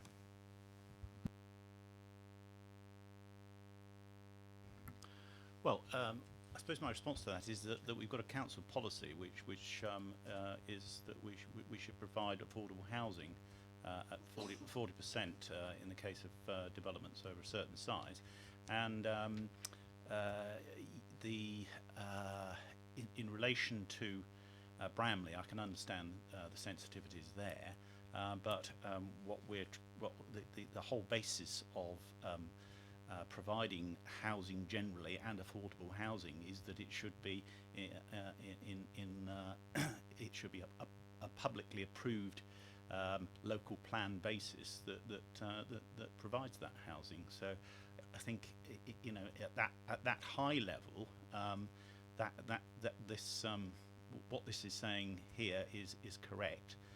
Whether there's some refining of the wording that might help you, Councillor Mahaffey, then I dare say we could do that.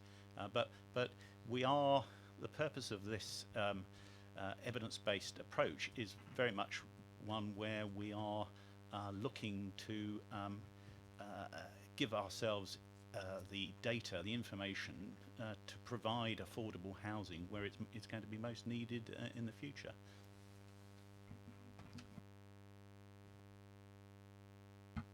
Yeah, thank you very much, Steve. I think that's my point exactly, is I wouldn't criticise the need for provision of affordable housing, and you've used the word provide several times, But as it says, as it reads there, it says increase the supply, and that means building effectively. So I think exactly as you say, it's about finessing the wording so that this is a more saleable thing. Thank you. Councillor Tilbury.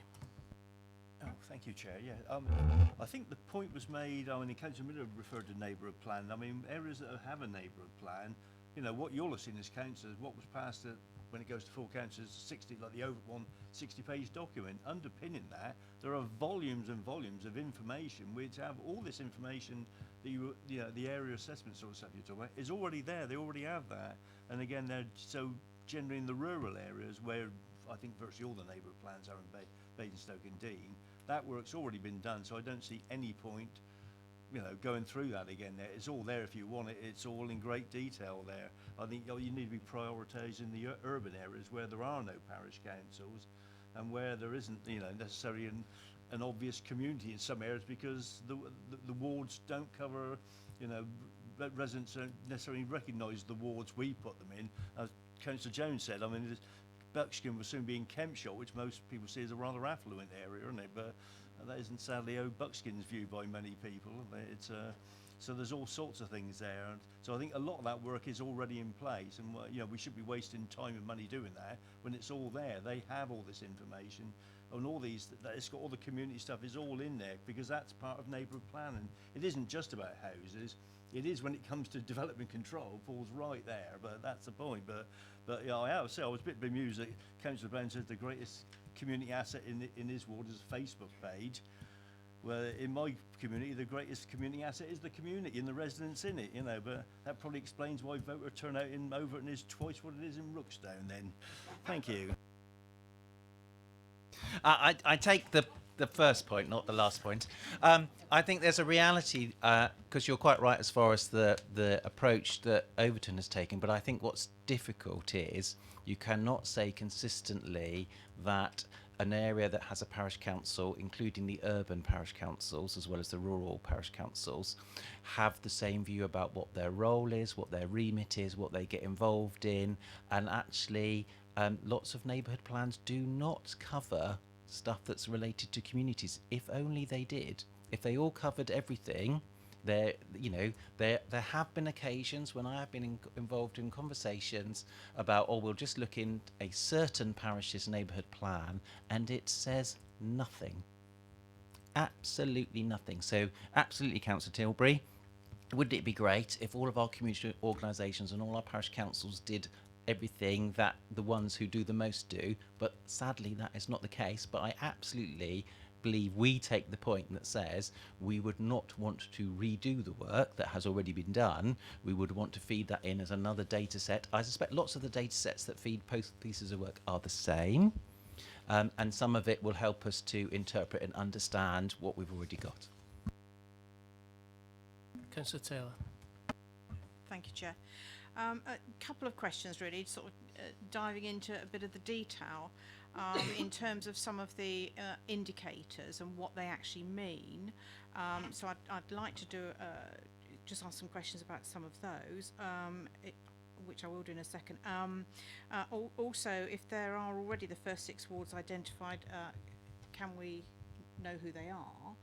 And I have to say I'm not yet enthusiastic about the level of councillor involvement. It seems to me that what is being suggested is that we might get a little look at the end, and perhaps if we're lucky a structured conversation somewhere. And that I feel actually that, you know, councillors are actually some of the key stakeholders in their wards, and so I wasn't thoroughly convinced about the level. You know, you haven't convinced me that actually, other than looking at the end, I'm really going to get much of a look in on this. So which wards, and in particular in terms of indicators, I mean, you've got housing affordability and housing generally on this sort of pie chart thingy.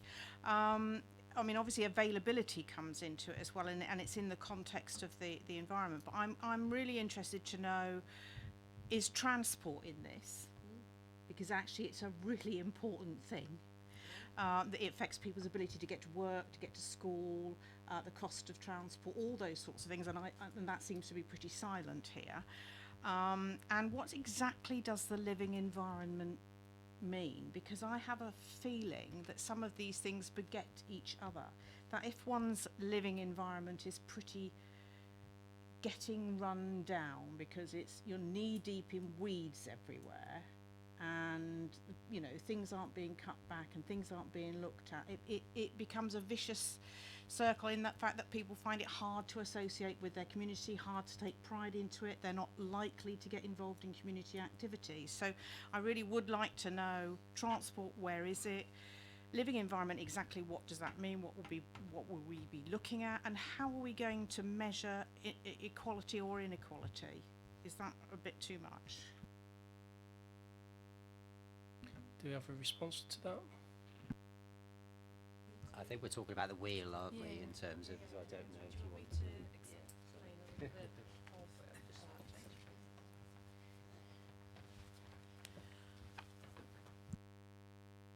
Oh, sorry. Sorry to recap. So living environment, it is one of the indices of deprivation indicators.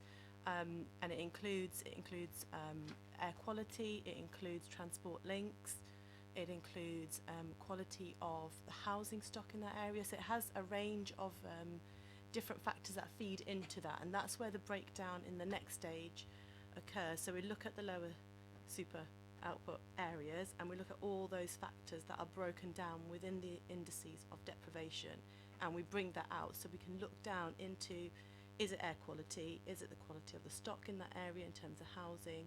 Is it the transport link? So it breaks it down, and that's where we'll pull it out in the second stage, where we start to do the more detailed analysis of what that means for that particular area. What was the second question? I've forgotten.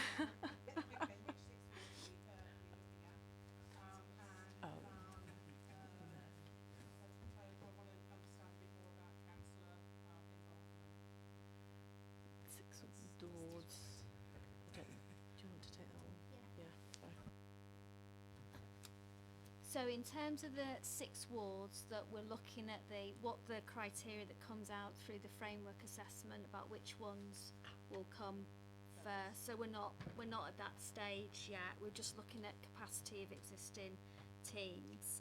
So in terms of member engagement, I think that's what David tried to draw out in the presentation. So the communities team will come to ward members to talk about the areas, the best ways to engage with people, things that you know, so that you're involved from the beginning, and then we will come back with the assessment before it goes anywhere to do that sense check with you to, this is where we feel it's all at, but also because you're out on the patch, that to make sure that it's kind of chiming with what you think. And there may be things in there, because I think this came up at the last CEP committee for some of you, that you may not be aware of everything that's happening in your wards, and it may be a really good opportunity to say, well, I didn't know that was happening, and we can share in more detail what that would look like. So this is very much a partnership approach with members at a local level. That's the only way it will work. Does that reassure you? Partly. I mean, I do think that it's important it's programmed in. I have a general feeling that we often get forgotten, and even down to being led to believe in the last meeting that we would be asked for some input and given a form to provide it, and it never appearing. We do get forgotten. So I am really wanting to push that we do not get forgotten, and that we are there at the initial scoping stage, not just at the end, because some of the things that we've just talked about, like having air quality, transport, housing stock, and all those sorts of things in terms of the living environment, that's not, the statistics are not the be all and end all of it. The feedback that you can get from councillors about how people who live there feel about wading through weeds to get to their front door past public spaces, and things like that is equally as important. And if you don't have that at the beginning, it does not set a proper framework for the statistics alone to be looked at. So I think I completely agree. I think with the template, it's not a case of we haven't done it and we're not going to do it. I think it's almost like next step for when we want to come and talk to you and you share your knowledge and understanding. What I think we agreed with you is we do some sort of consistent approach to how we would try and gather the information. It'll be dead different in each of the areas that we come to and areas within areas, but it's kind of, we need something to capture it in a consistent way, which is why we've tried to develop the framework approach, which is, as Sue really describes it, as the recipe.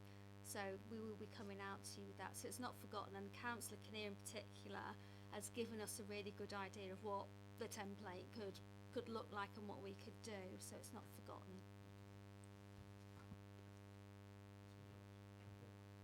My favourite. Outside agencies, we've been reasonably successful, I think, in Buckskin, to be fair, other than one area, which is health, which we do not control.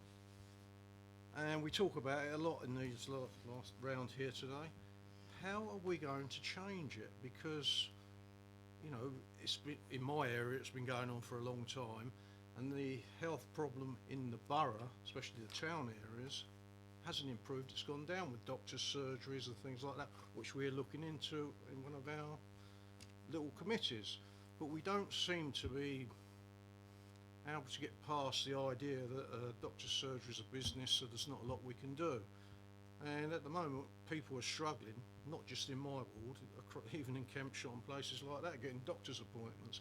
But we don't seem to have the clout to do anything. But we talk about it around this table and in the cabinet. And I'm really asking the question. You've answered it. Oh, well, once we get this, we'll be able to do that. But I'll ask the question: how are you going to do that?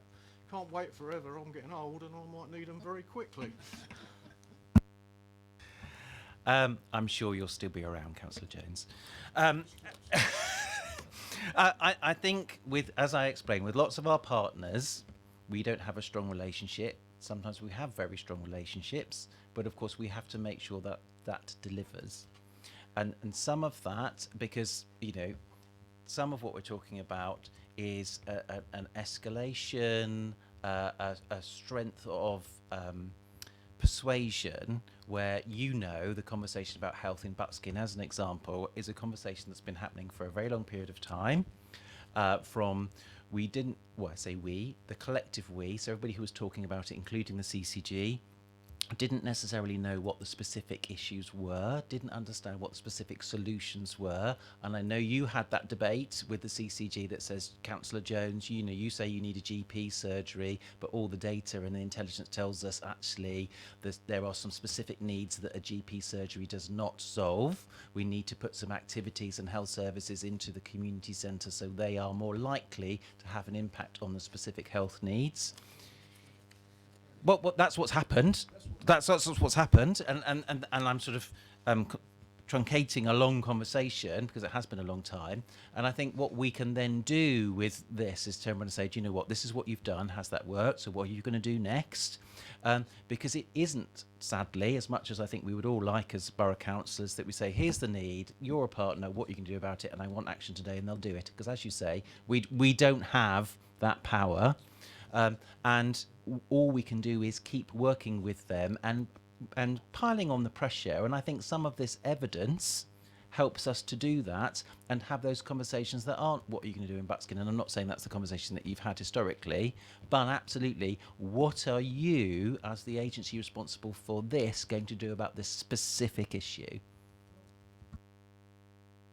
I would agree with a lot of what you said has happened, but we don't necessarily want it in the community centre. Some of this medical stuff we want outside. If you can't get a doctor, for instance, why can't we have nursing stations, changing dressings, things like that? People are getting older, they can't get buses very easily, low car ownership, not just my ward, it goes across the board. Even in affluent areas, people can't always drive because they're too old. And these are the things we should be looking at. Shouldn't we, as much as I want to focus on community centres, but it's not just community centres, and I get the impression, rightly or wrongly, it's easier to book it out in a community centre than to have a shop front, a shop, which was a shop, turn it into a little medical centre, whether it's Buckskin, whether it's Winkleberry, whether it's anywhere, so it's helping the community. They're the conversations we should be having with them. They seem to avoid anything where they've got to spend a lot of money, and I do believe we should be putting more pressure on. But I'll leave it at that, and I think you know my view. Thank you. Well, and what I'd say is actually you've articulated probably something that the NHS wouldn't articulate that like that, but is true. Is it easier for them to deploy a programme in a facility that somebody else runs? Absolutely. Is it really difficult to get the NHS in any shape or form to commit to a capital project to build a hard asset in a community and find out who's going to run it, who's going to finance it? Absolutely it is. So which is why when we have those conversations we focus on things that need to be delivered today, and if that ends up being something that may not be the complete answer but is partially the answer in the community facility, we will always work on them to deliver that, as well as the longer term conversation that says, so okay, where's the estates plan, where's the capital programme, and what is it you need us to do as far as the planning authority, as far as the local plan? I would agree that the emergency type stuff is good, which we need straight away, but it's this long-term planning that really it hangs me up, because I've been around a long time in my ward, and then after a while it gets a bit wearing where you get promises, not from yourselves, admittedly, that some things need to be done. You tell them the industries, oh, they're shocking. I'm sorry, you've heard this before. They're shocking, but we must do something, and years later nothing is done. And that's what annoys me. Councillor Mahaffey. Thank you, Chair. I think my question's been partially answered when Stephanie talked about areas within areas. My ward at the moment, Pembrokeshire and Silchester, is possibly one of the most rural wards in the borough. Next year, Pembrokeshire's been hived out, and Silchester, the really rural part of it, includes Hartley Westball, includes Stratfield Say, Stratfield Turgis, are going to be lumped in with Bramley. So my question really is the extent, the granularity with which this is going to be reported back, because the needs and the assets of Bramley are hugely different from the needs of the farmers and the community out in the countryside. So there will be real granularity looked at this, because I mean that is a ward with distinct contrasts, but even Bramley is not one community in itself. So we did a little bit of a test on Councillor Isaac's ward, and you know that brought to the fore for us there was a particular community, Penwood, that came out as an extreme priority. Perhaps we'd not looked at it in the round as much as we could have in the past, because we hadn't pulled all our information into one place. So that's the kind of example that we would go to in terms of quite a very, very discrete small area. So we would be looking at the granularity in all the wards. Councillor Carruthers. More of a comment from me, really. I just wanted to say thank you for some fantastic presentations tonight, really informative, lots of information. As someone coming from a semi-rural ward with quite unique circumstances in many ways, I'm in Tadley South, I think this sounds really encouraging, and I look forward to seeing it develop, and I look forward to being consulted on it. Thank you. Just to summarise that, I think we've got issues with the paperwork. First of all, we need to get that addressed, and can I request a copy sent to all the councillors on the committee? Yeah, it's okay. And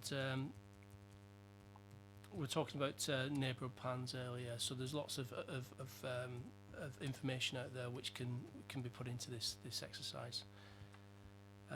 I get the impression that all councillors have got concerns over the implementation and what's included and how it's included. So can I ask officers to address how that will come back to us and how we're updated on that?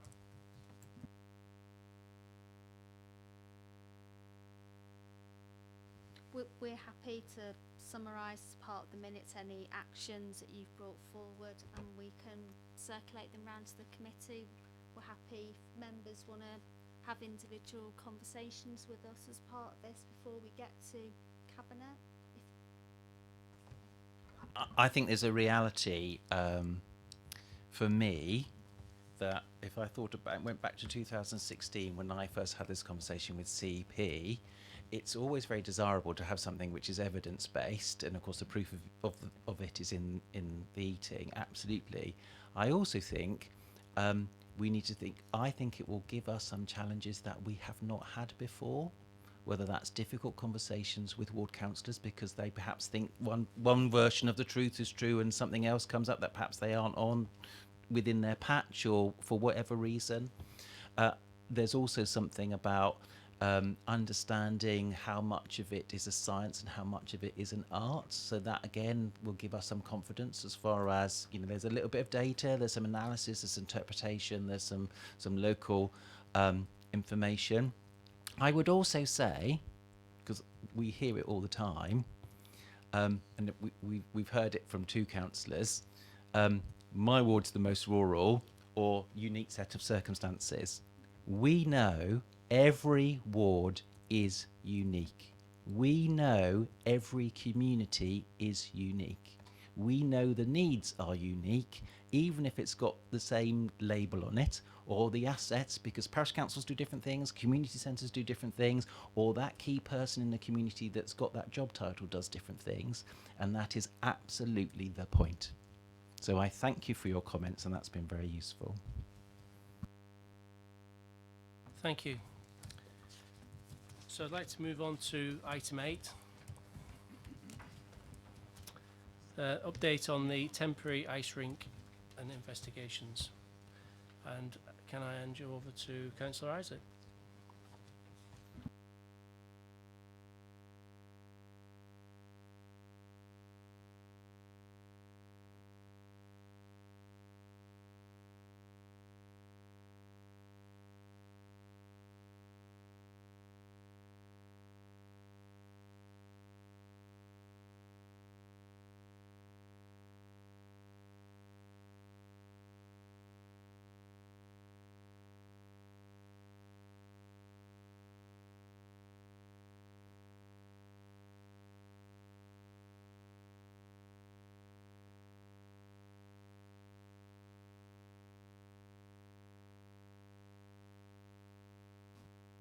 Okay, so I shall begin. Chairman and committee, this is another another update, one of the regular updates we give the committee on the important topic of the ice rink in Basingstoke. So, first thing I think I need to do is to tell you that we've got a new senior team of officers working on the project. That's the new leisure park and therefore the ice rink.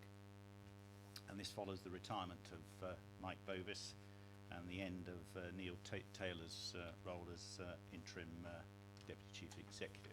So I'm pleased to say that with the lead project officer is Kate Dean to my left, and Kate and I have worked together over a number of years now at the council in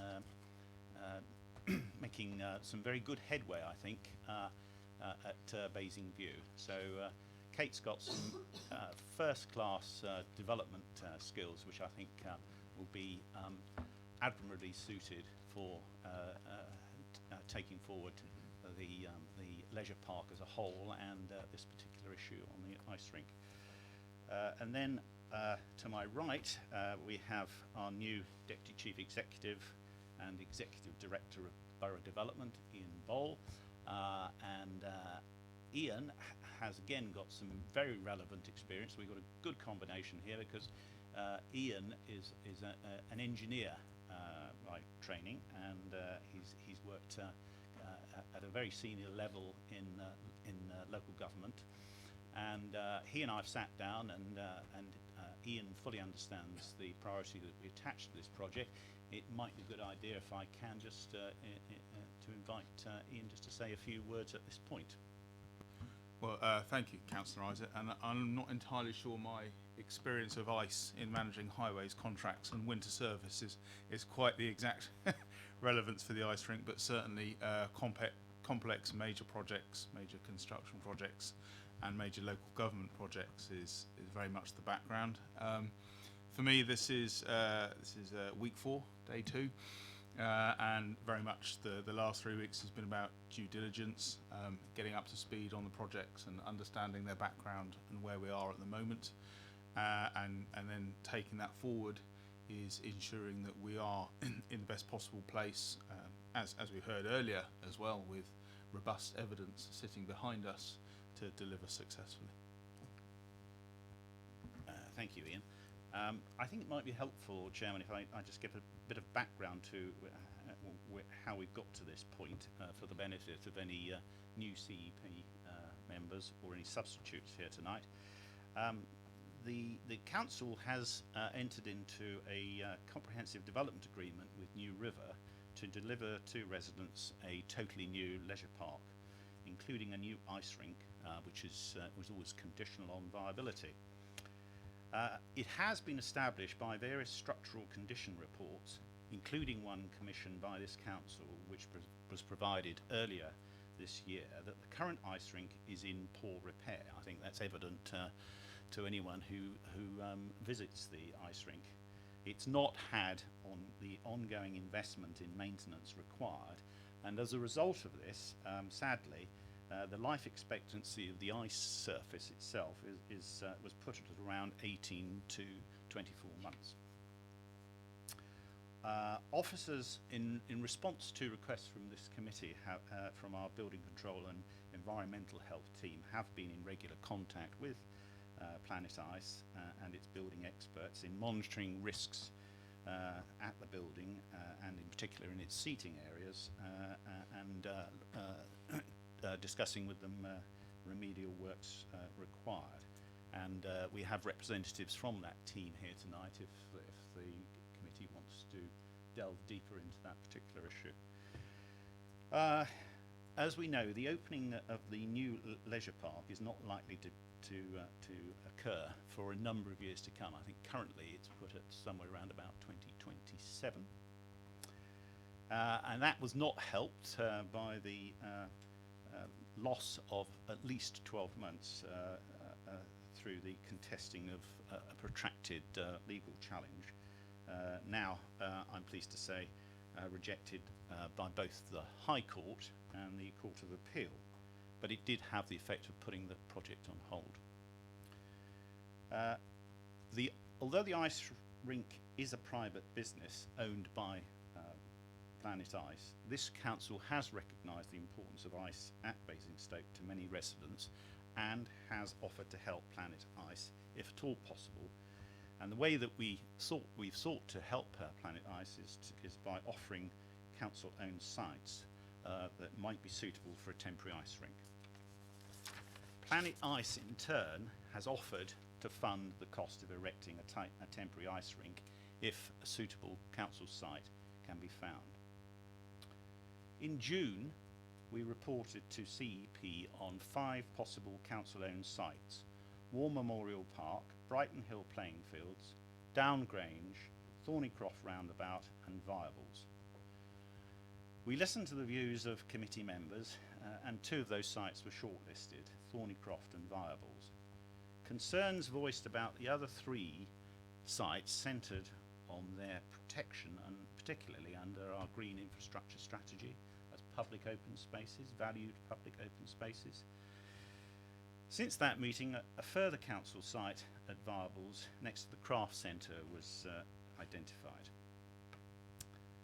Following CEP in June, we tendered for specialist consultants and appointed Stride Treglown in early September.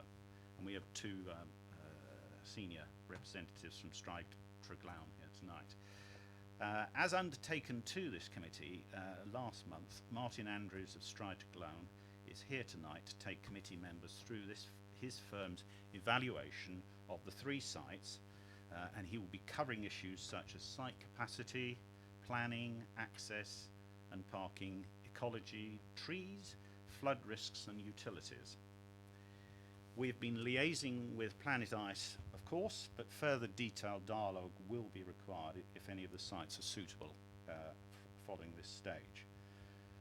Martin is also going to explain likely timetables and any further investigative work that would be required, including budget costs on behalf of the Council, in enabling us to assess the potential suitability and cost return equations for the Council of providing one of these sites to allow Planet Ice to construct at its cost a new ice rink.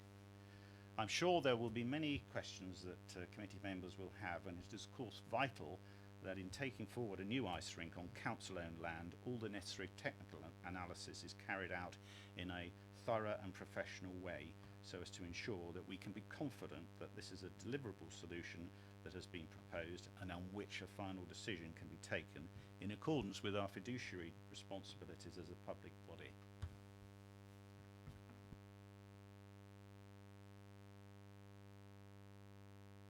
Yeah, sorry.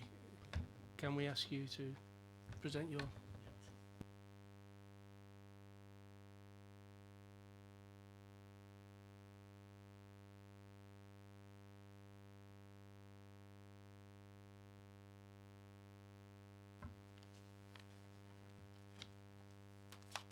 I should introduce as well, this is Catherine Bartlett, who's an Associate Town Planner at Stridford Lamb. Nothing yet. How do we... Okay. Whereabouts do I fill? It's a PDF. Oh. No, that's previous. Is it on the laptop? Is it on? Ah, no.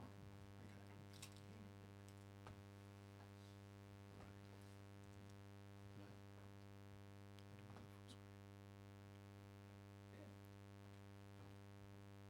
Right. No. Sorry, is there a way of making this full screen?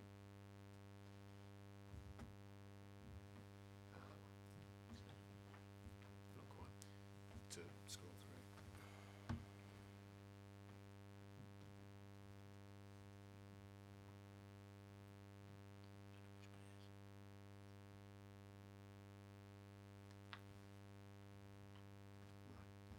So it can't. No, well, I don't know how it's been formatted on it. Okay.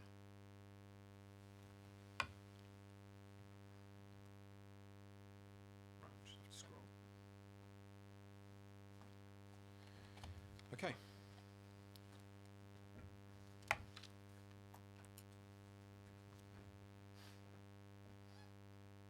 There we go. So, good evening. We were appointed in late August, and we were appointed to undertake a feasibility appraisal for 3 sites, as mentioned. We visited the sites in early September, as well as the existing facility, to understand the issues and to understand the characteristics of the sites that have been chosen.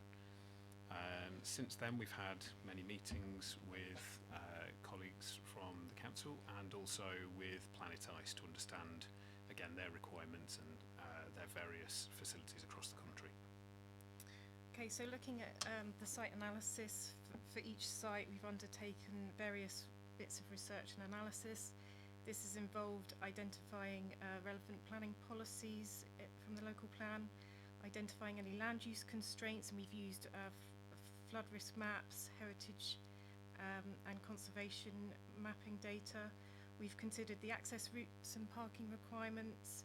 We've considered the contribution made by existing trees and any ecological potential at each site, taking photographs, and we've undertaken research of utilities and site history, and we've sourced any topographical information where this is available, and also accessed plans from Planet Ice, its facilities, to understand the size and scale of the likely new building. So the first site is Thornycroft. So So just by way of introduction, in terms of setting the scene of this site, the Thornycroft site is located northeast of the Thornycroft roundabout. It doesn't have any specific land use planning policies that would preclude it from being developed. It's within approximately a mile of the centre of Basingstoke to the east, which is an approximate 20-minute walk. The access to the site is an approximate 400 metres to the east, and that would be off Churchill Way West, eastbound, if you can follow that. The site is relatively contained, and that's... Yep, it's been, as you can see, it is very contained in the photographs there. The access roads, as you'll see, are narrow, and we will come to this as we go on. But what you can see there is that we've managed to fit an international sized ice rink in this location. That's in terms of the building will fit that, including all of the other uses which we've discussed with Planet Ice. And we've shown there some car parking to the...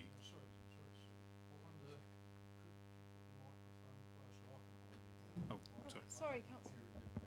Okay. We'll move it. There we go. Okay, is that better? Okay. So yeah, you can see that there's the international sized ice rink, which will fit on the site, as well as some car parking to the southeast.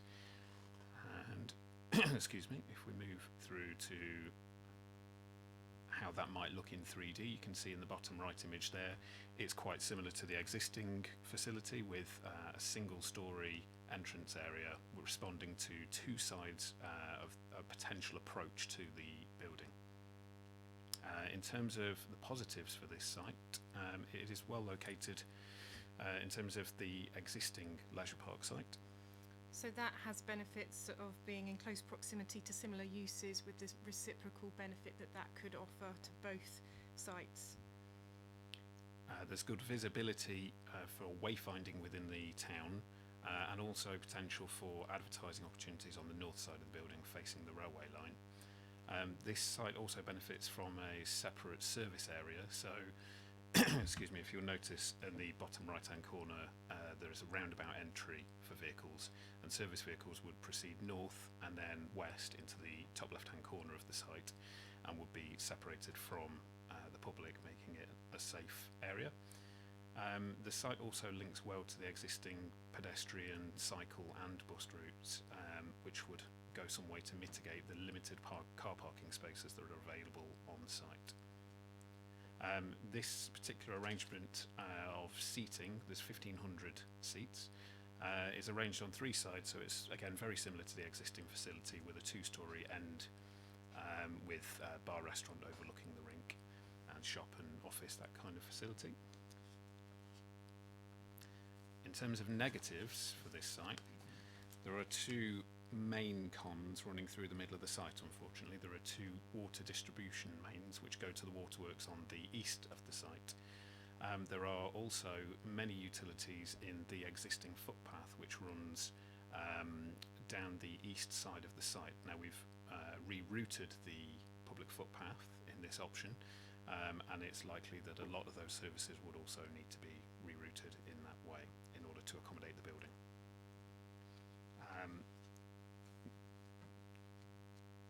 The narrow approach to the site is also something that would need some ongoing conversations with Hampshire Highways. It's quite a distance to the vehicular entrance to the east of the site. It's a single track, one way, feeding some allotments and the waterworks. And if you think about the numbers of people that may be travelling down here, that is something that would need to be discussed. Also with the fact that there's been ongoing work at the roundabout. The site also has many existing established trees which we've mentioned, and we've shown some of these removed here, but we need to establish the exact weighting of those trees in consideration. So there's some annotation there to show you how potentially people might arrive at the site. So the blue lines show the servicing in and out. The green shows the cars in and out. You'll obviously notice that there aren't many parking spaces in this option, so there are some pedestrian walkways shown. Some of these are existing, so the path coming in from the north under the tunnel under the railway, this is an existing route which could be taken from the leisure park site. So car parking could be achieved on the leisure park site, which would be good in the long term. Obviously there are some short-term obstacles with the redevelopment, the planned redevelopment of the site. So yes, the site benefits from its location within Basingstoke, being close to the existing arena and proposed leisure park. However, the site and its setting would require a lot of work to prepare it for Planet Ice. The narrow access track from Churchill Way West to Ringway is over 600 metres long, and potential widening is constrained by current works and existing trees. Long term, this looks like a good site, however there may be some short-term obstacles. And coming on to cost, these are indicative costs based on the sketches so far, and I think there may be some final tweaking based on some information we've received in the last few days. But in order to prepare the site, the cost for this site looks to be in the region of £3.7 million. And we move on to viables.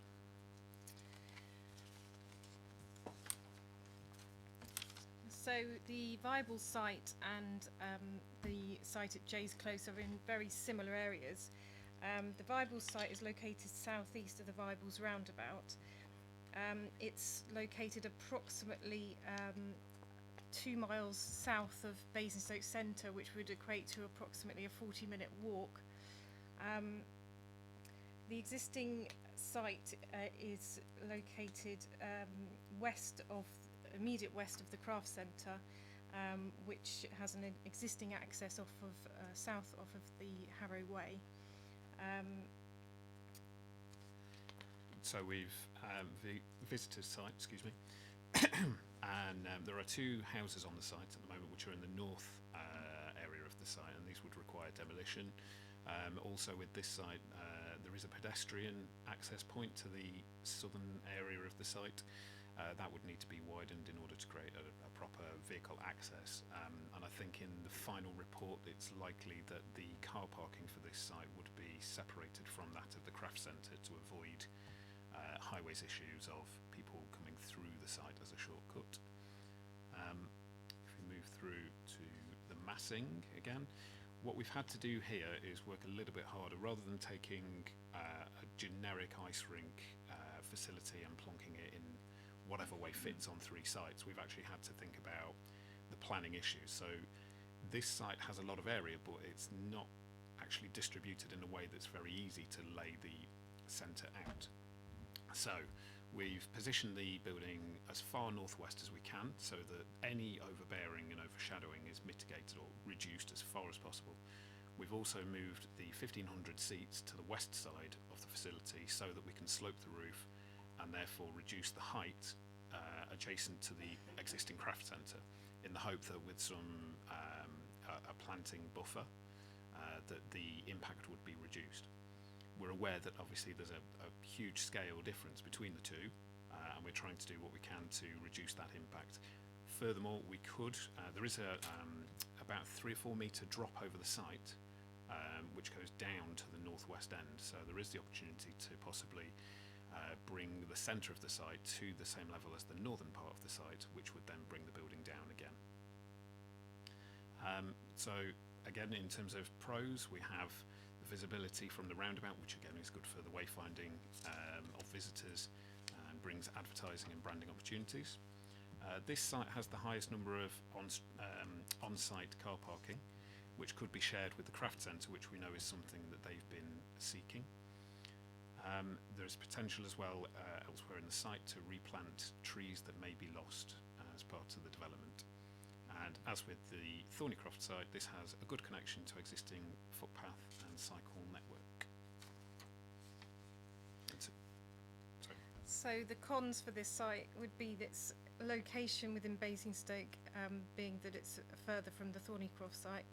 The juxtaposition with the craft centre, in that the craft centre buildings are very low-lying and single-storey, and this would be a much bigger building. The unbalanced arrangement of spectator seating in terms of the facility itself, and the potential to, or the need to potentially remove many mature trees, of which we're not sure of the status or constraint of those at this stage. I should add as well that our red line shown here, our red line site boundary, it has extended somewhat from the actual red line in that we've needed to amend some of the access in order to get service vehicles through, which can be seen here. So initially the idea was to take service vehicles from the Harrow Way, bring them south into the site, and you can see from this image here in the top right of the screen that they would be coming between the black timber-clad building and the brick building beyond there. We needed to create better access. Vehicles would come in from Jay's Close at the south, cars. So in terms of suitability, there is enough area to accommodate the rink with good numbers of car parking spaces. However, any building of this size and mass would sit awkwardly next to the adjacent craft centre. Efforts have been made to reduce the impact of overshadowing and overbearing by sloping the roof and siting the building as far northwest in the site as possible, but this still juxtaposes two very different scales and uses. The building level could be lowered to reduce impact. And in order to bring this cost, the cost to prepare the site would be in the region of £3.8 million.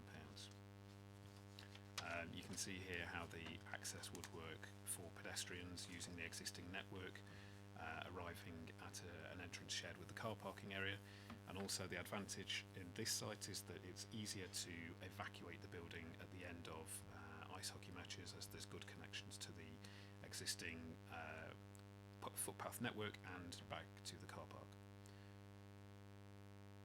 And on to round the corner to Jay's Close.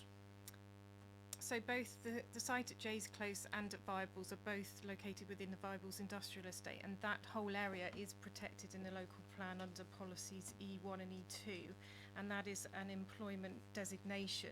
But there is sufficient flexibility within that policy to allow the potential change of use, which this would be to a D use.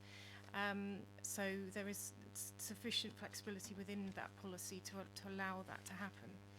So the site at Jay's Close is positioned immediately south of this section of Jay's Close.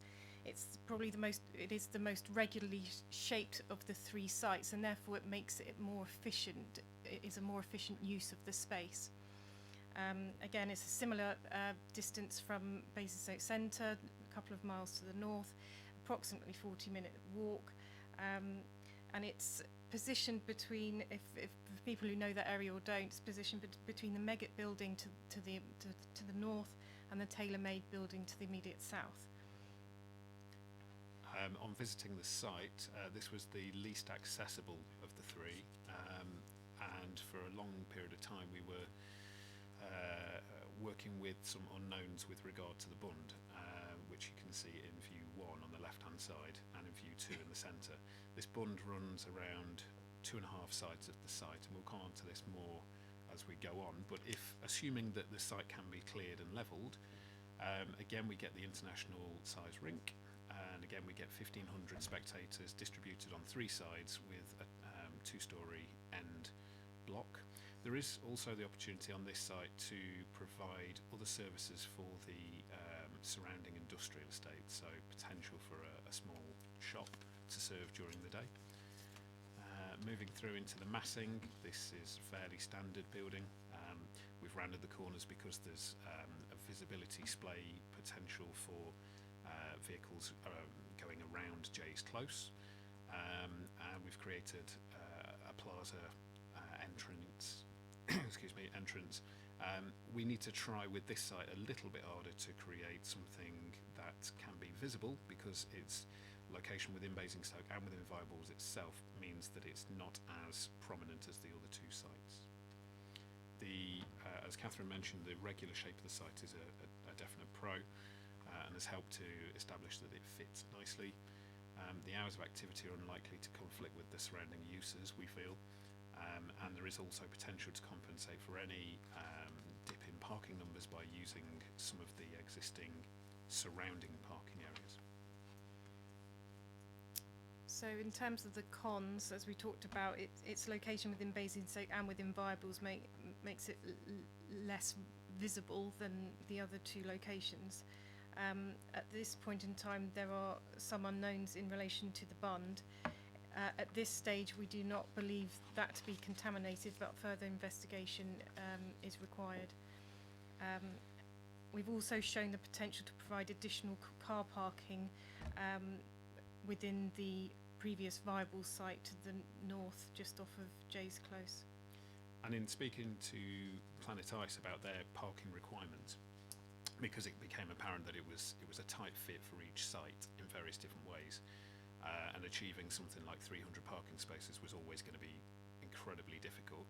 Their view was that this is the kind of facility that people will know where to go and they will find their way there, and that their parking requirements aren't as strict as we might have assumed. However, that does create a planning issue, so we are looking at, or we have looked at, other measures, but I think there is still further investigation that could be done to meet this. As part of any further work, it might be a travel impact assessment, assessing how people travel to the venue, to actually analyse the likely demand for parking in the future. You can see on the image on the bottom right there, that is the bund highlighted, and it is about 4 metres high, about 180 metres long, and I think about 30 metres across in places. So, in terms of suitability, this more regular shaped plot appears to be the most suitable for a building of this shape and size. It fits neatly on the site, and with the help of some off-site car parking, adequate spaces can be provided. However, there is a 4 metre high bund around the perimeter of 2.5 sides of the site that will need to be removed. The bund isn't believed to be contaminated, but further investigation is required to understand the nature of the material and potential removal costs. This is some of the information we've actually received in the last few days, so the final report should have more information clarifying this, and some of the assumptions around the costing of this site can be clarified as a result. In terms of cost, it's coming in at £3.2 million. There was the danger that if the bund was contaminated, it would considerably add to that total, in the region of £2.9 million.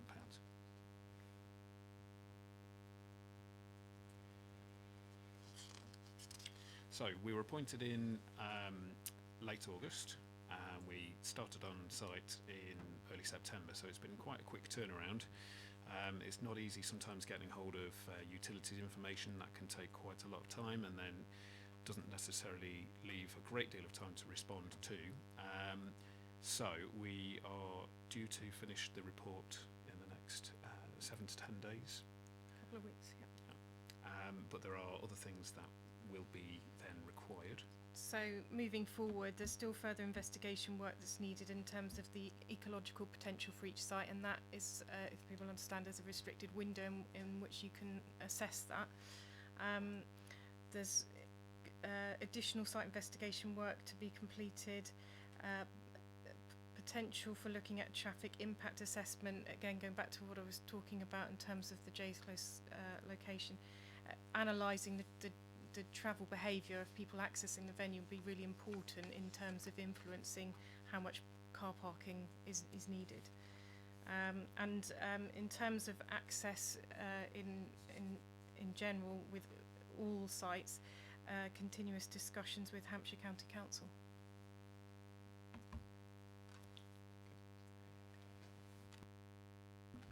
Thank you for that.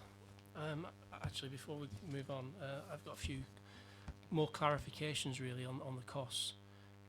For the Thornycroft, you mentioned the bridge going in, footbridge. Is that included in the 3.7 million? Sorry. The footbridge is existing and is north of the railway line. There is the option that we showed to potentially provide something surface. Sorry, I can't get back up quicker. But we hadn't envisaged necessarily about having a bridge there. We have spoken to Hampshire about this in terms of highways, and their view was that I think that would be their preferred choice, but I think again that opens up the need for more dialogue about acceptable in that area. But the cost does include the utilities diversion. It includes certainly the two water distribution mains. We need further clarification about how much it would cost with because there are quite a few services running through the existing path, and then there are two sewers either side as well. So there's quite a lot of utilities there to be priced on how much they will be to remove. But the two mains, the main issue running through the centre of the site, they have been costed.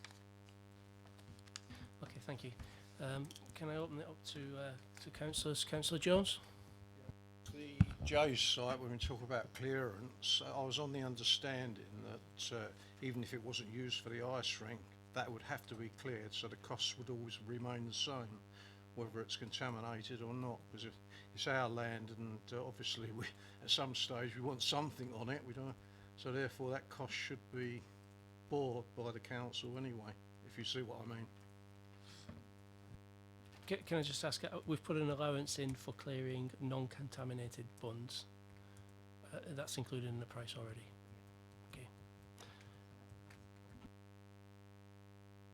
Okay. Councillor Mahaffey. Can I just start by saying thank you very much indeed for that. That was a really helpful presentation. It's cleared up a few things for me. I've got about a dozen questions, but I think the first one is maybe I've missed the point here.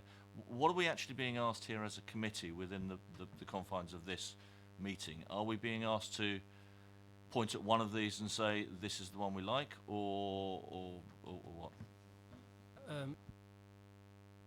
Okay, that's a perfectly reasonable question. Just to say to you that we undertook to provide this report in time for this committee. The report, the first I saw of it was yesterday, and so this is at a very early stage of understanding what the professionals here have come back with. So in many ways, you're getting this as at the same time that I'm getting this. I suppose that we will obviously need some time to discuss it further with Stride Triglowen and with officers to draw some conclusions from it. But if you, as a committee, felt able to give any thoughts at this stage, then that would be certainly taken on board and welcomed. But it may be through the chair that you would like to go away and look at the report and absorb it, and then come back with any thoughts you have. But clearly there's a lot of significant decision making to be made here in something as important, and given what we're being told here in terms of the costs, given that there isn't a budget for this, we have to weigh that up in the scales as well. Thank you for that. That's cleared that one up. I've got two other questions. I'll kind of try and merge into one. You've raised the issue of the parking on each of these sites, and Planet Ice have said that it's not much of an issue. I've just sort of done the numbers, and 1,500 seats, if there were to be a big event there, the best I've got to is 10 people per car. Not many of us have a bus. It's an open question. And the other question, if I may, is you've mentioned figures of 3.2 million, 3-point-something million. You're certainly going the right way, because I seem to remember from the last meeting we were talking about figures of 12 million, 17 million, and somebody said 21 million.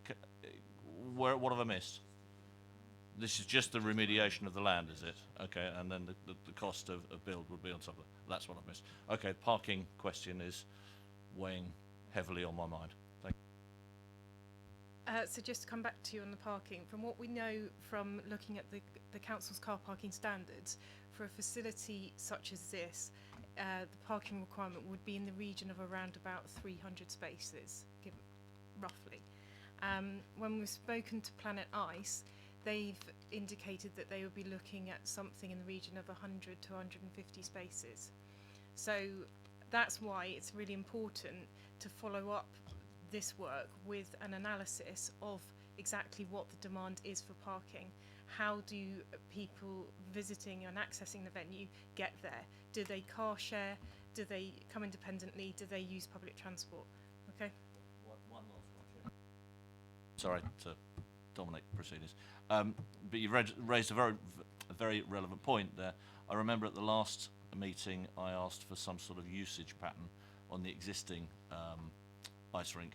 I haven't received that. Is that still on its way?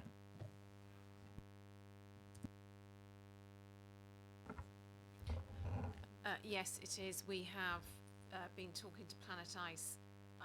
We don't have that information yet, but we'll chase Planet Ice for it and get it to you as soon as we possibly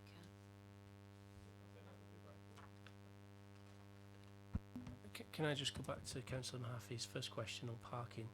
On the second viable site, you asked, or you assumed there was parking on the existing viables area. Are those business units where there is parking not council owned? Not directly. We may have the freehold, but we don't actually. They're let out on long leases, and so we have no rights to use the car parking, and that would have to be by negotiation. And I would caution on that because the difficulty there is that you can't be certain at any one particular time that you're going to be able to use that car parking, and so I don't think it's wise to build a solution around obtaining car parking on some sort of lease or license from one of the adjoining owners. Councillor McCormick. Thank you, Chair. It's good to see, admittedly this report's still a work in progress, but it's good to see that some incremental progress has been made, given that we're up against it, trying to get this temporary ice rink built.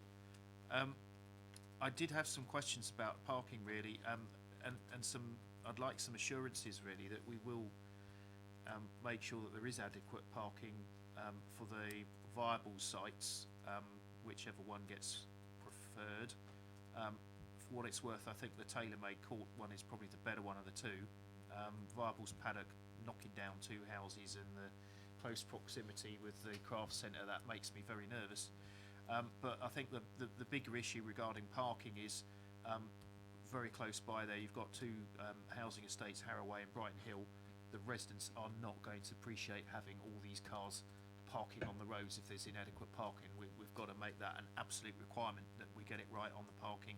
And has consideration been given to maybe having a shuttle bus or something, having some designated parking a little bit further away, like St Michael's Retail Park that has 400 spaces, or maybe a shuttle bus from town or something as a backup option if we find that we can't provide those 300 parking spaces. I think we need to make sure that we at all costs avoid having people parking on the Harroway and Hatch Warren Way and in the housing estates, as mentioned.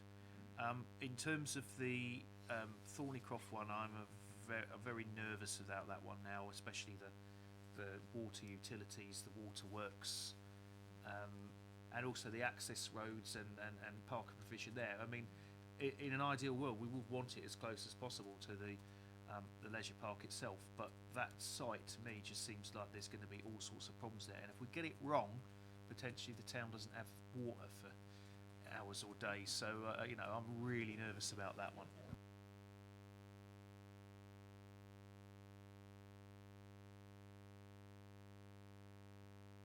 Sorry, I've got Councillor Vaux next on the list.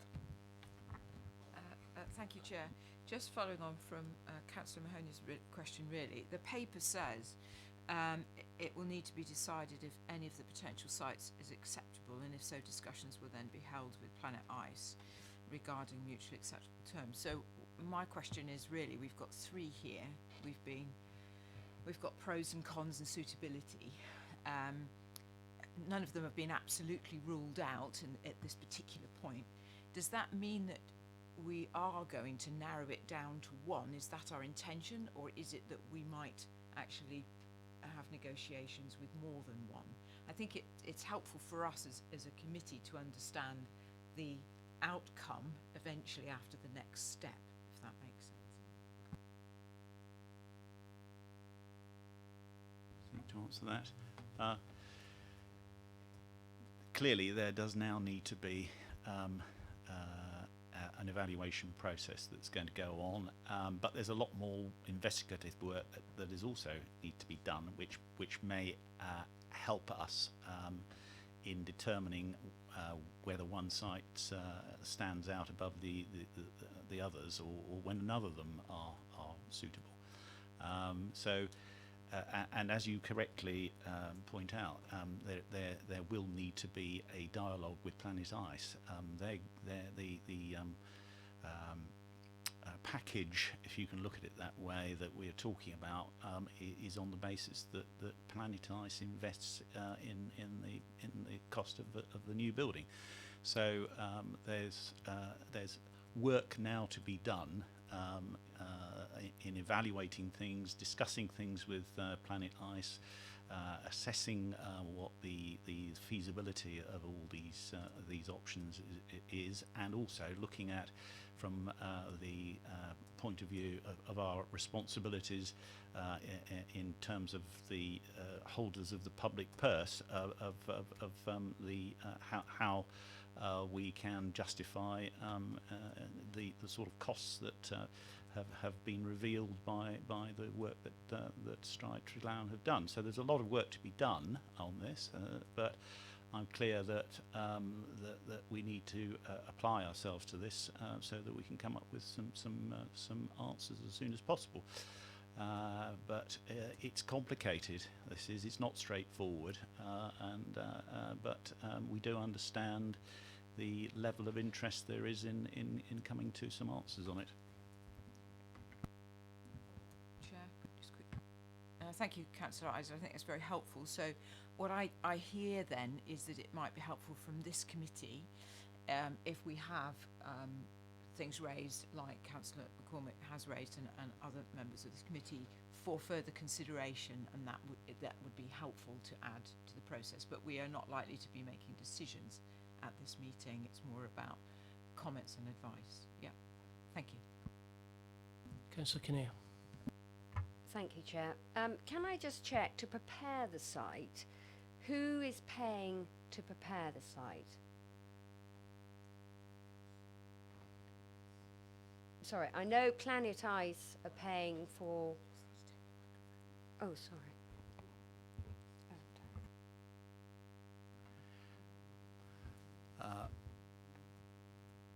The dialogue with Planet Ice has been on the basis that we would help, given the circumstances that the company's in, to identify any council-owned land. The question of costs and so forth is a topic for further discussion with Planet Ice, and so that's not something I can answer at this stage, Councillor. I have Councillor Taylor. Thank you, Chair.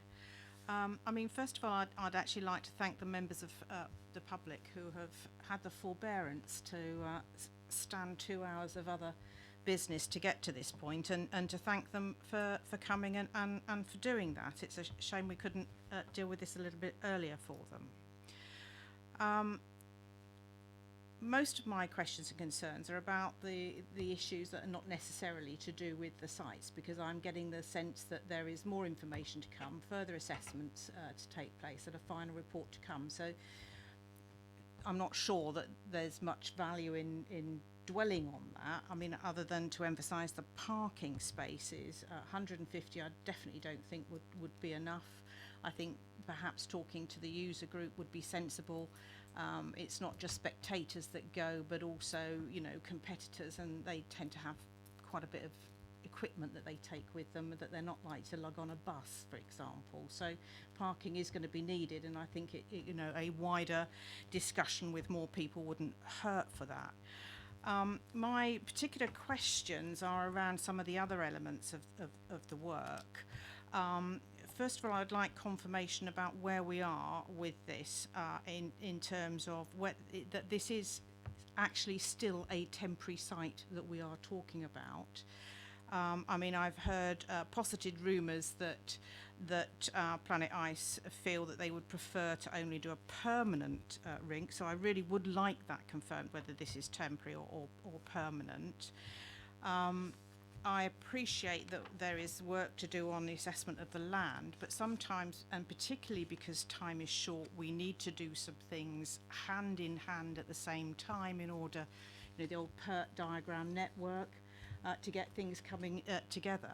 One of those things that I feel that we should not be delaying until we get to that point are risk assessments, particularly financial risk assessments, in the context of whether or not Planet Ice actually has the wherewithal to pay for an ice rink, and I have concerns about that based on similar situations occurring in Cardiff where contracts had to be removed because of these issues, and therefore I think we need to do some due diligence on whether or not they are likely to be in a position to come good on this. Is it temporary? Is it permanent? Can they come good on it within the timescales of a known failing existing business? So I do think we have to proceed with that, and I would like an assurance that we will proceed with that.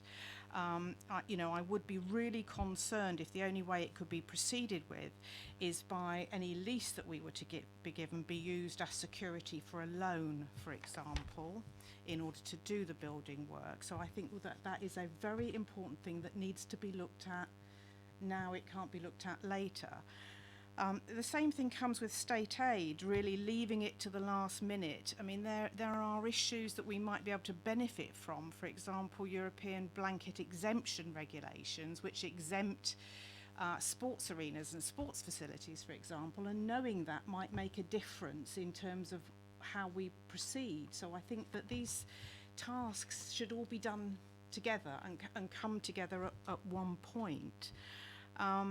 It's disappointing not to have had all of these reports in writing. I think it would be really good if this could be circulated and certainly put on the public site so that the members of the public can see it as well.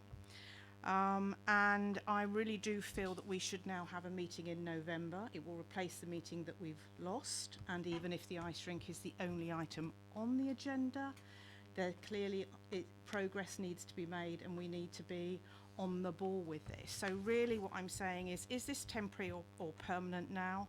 Can we please push on with an assessment of financial viabilities and risks in terms of our partners at Planet Ice?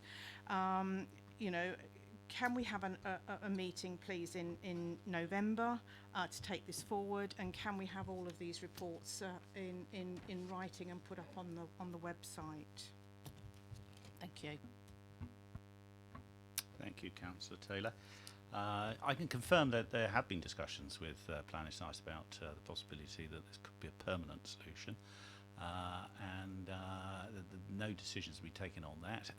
Obviously, what is going to assist us greatly is the work that Triglawn have done and have now almost delivered to us, but they'll be here in the next few weeks.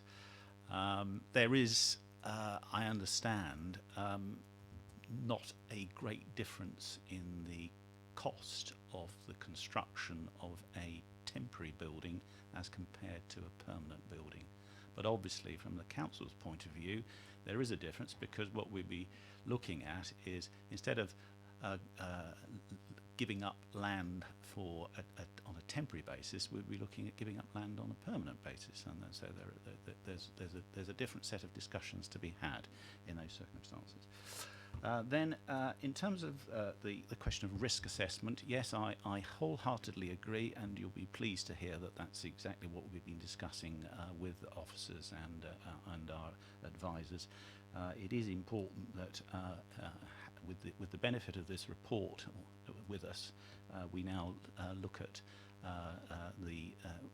whether there is now scope for more detailed discussions with Planet Ice, and as part of that, absolutely, we have a responsibility as holders of the public purse to make sure that any arrangements we get into that we can do so on a sound financial footing. You raised the question of state aid, and yes, that is again something that is actively being looked at by officers and discussed with our legal department. Okay. You say that it's disappointing that the report's not here in writing. Look, we've been doing this at a cracking pace. I saw the report for the first time yesterday in draft form. We are getting on with this as quickly as we possibly can.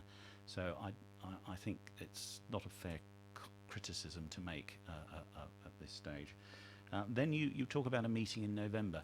My problem with that is, and I need to discuss this with officers and advisors, is, what is it that we can reasonably get done in the next 4 weeks? And I'm not sure that this is the best way of approaching what is clearly a very complicated, very significant issue. And I feel, and this is the comment I would make to committee members, is that being here again in 4 weeks' time, I'm not absolutely certain that what we're going to be able to come back to you with that will be so fundamentally different from what we've told you tonight. Well, I would expect to have all the usage information. I would expect to know something about the blanket exemption state aid regulations. I would expect to have some firmed up information about any health and safety issues, and to have the final report, so we can actually, if we're being asked for a final view on which of these 3 sites looks better, that we can do that. I would expect to do that in November. For a comment, can we propose the 20th of November as a potential? I would rather not, I have to say. If that's that is you've heard the voice of me as portfolio holder. I don't think that's reasonable. If you insist on it, then obviously we will do so. But I don't think that. Can I put that forward to the committee? Yeah, I would absolutely second you on having that on the 20th of November. Can I ask people to put their hands up if they want to attend a meeting on the 20th? Sorry, can I just interrupt? I would like to attend, but actually there's already a talk at 6:30 till 8:30 at the council meetings. It's on mental health talk, which I've signed up to. Sorry.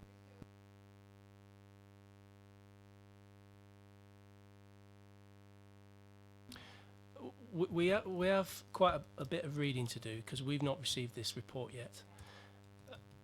I'm looking at it and thinking, well, is it worth spending a bit of time on that, getting comments back to the officers, and them incorporating those for the next one in December?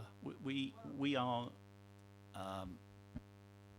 undertaking to provide this report in its final form to you in 2 weeks. Yeah, right. I'm quite sure there will be comments on it, and they will need to be addressed somehow. Do the officers recommend that we address them?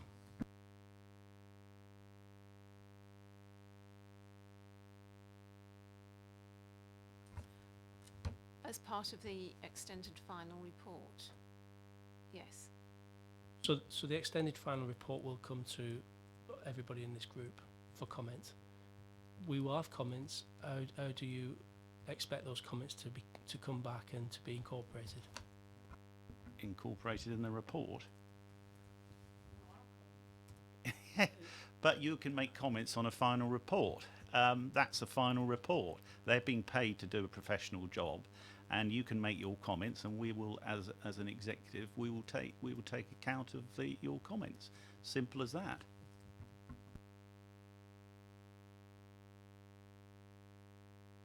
Sorry, I have Councillor Mahaffey next. Just on this one, Chair, I do share. I'm very happy to turn up on the 20th of November for a meeting, but I do share Councillor Isaac's concerns about the feasibility of producing this paperwork within that time. The final report aside, is there any way, I'd hate to sort of table a public meeting that everyone's going to turn up to and that I'm going to turn up to, only to find the papers aren't actually there. Is there any way we can make this meeting provisional upon the production of that paperwork being able to be produced within that time period?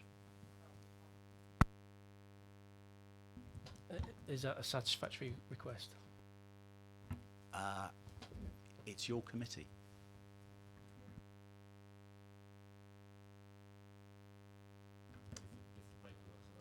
Sorry, I have Councillor Woodridge first.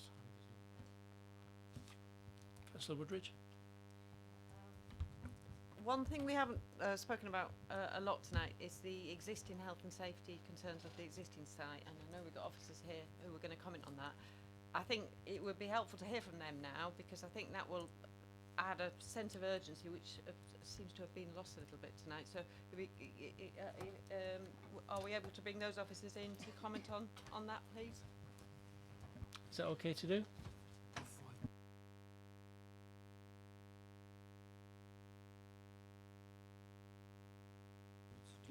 Before we start, we're approaching 9:30, so I have to ask for an extension. Are we all okay about that?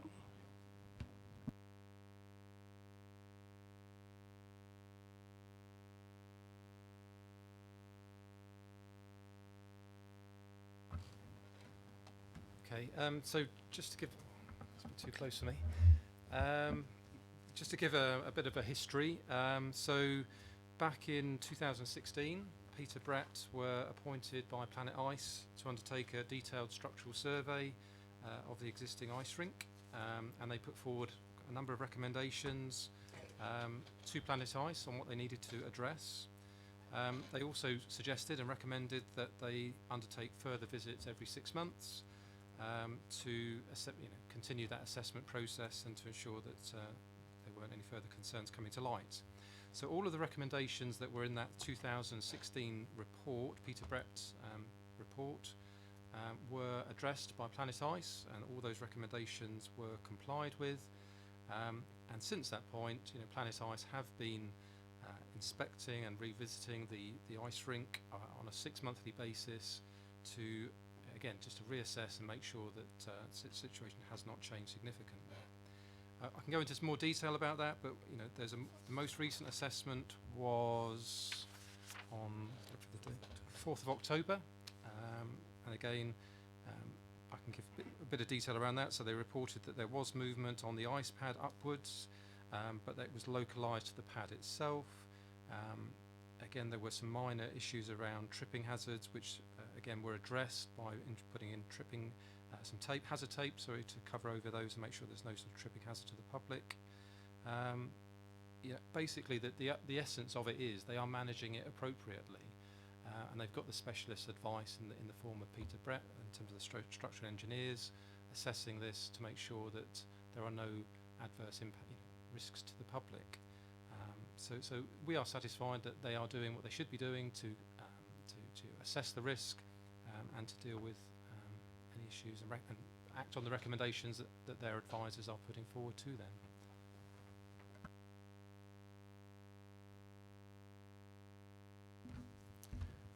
So I've got Councillor Tilbury on my list of next people to speak. Yeah, thank you. Yeah, I'll just say on the car park, and I know that Queen Mary's, when they have open evenings, they use car park in that area, which so obviously it is being done, and they run a little shuttle bus there, so because they don't have enough car parking on their own when they have an open day and those sort of things. So, and the Bund, I actually worked at ITT Cannon in 1980, in the 80s, when they were probably the first ones on the viable site when it was built at that time, and I think the Bund was created from the soil they built when they dug out the Sony and the Delarue area, all around that area there. So again, I think it's just soil that's moved from one area to another. I mean, it doesn't mean it's not contaminated, but I think that's all it is really. And whereas the ITT site was we were lucky, ours was very flat when we moved in there. So, but I mean, obviously the car parking is an issue on any of these ones there. So as I said, there's no point building a 1,500 seat arena, and providing 150 seats. I want to say, I don't know what planet Ice are on. what planet they're on, really. But they got, and the other issue is, you know, like we need to know from them, are they able to fund this? Because otherwise we're just wasting our time, aren't we? Councillor McCormick. Much of what I wanted to say has already been said. I do think it's incumbent on us to try and meet as soon as possible. I think the 18th of December, I mean, that's like right at the very end of the year. I think there's a lot of concerns that have been raised. The financial risk assessment, I'm very pleased to hear that that's going ahead, the risk assessment.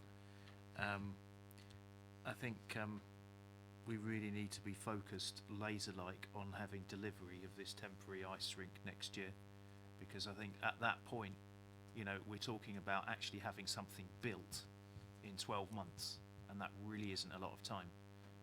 And in terms of that, that's why I think it's really incumbent on us.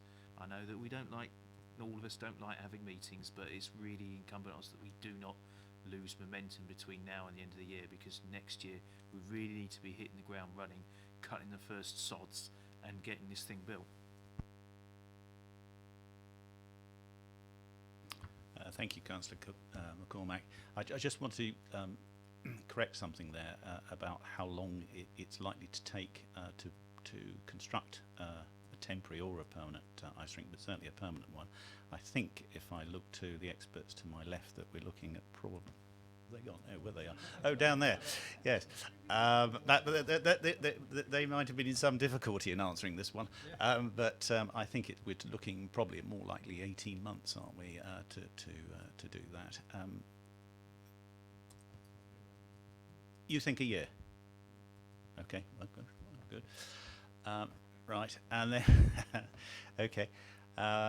So, and then the second point is I am happy to come along to meetings. The point I was trying to make was that I want to come along to meetings to make sure that we've got something that's going to give you further information and something concrete to discuss. And that's my fear, but I'm very happy to come along. There's no problem with that at all. We'll do our best, as always.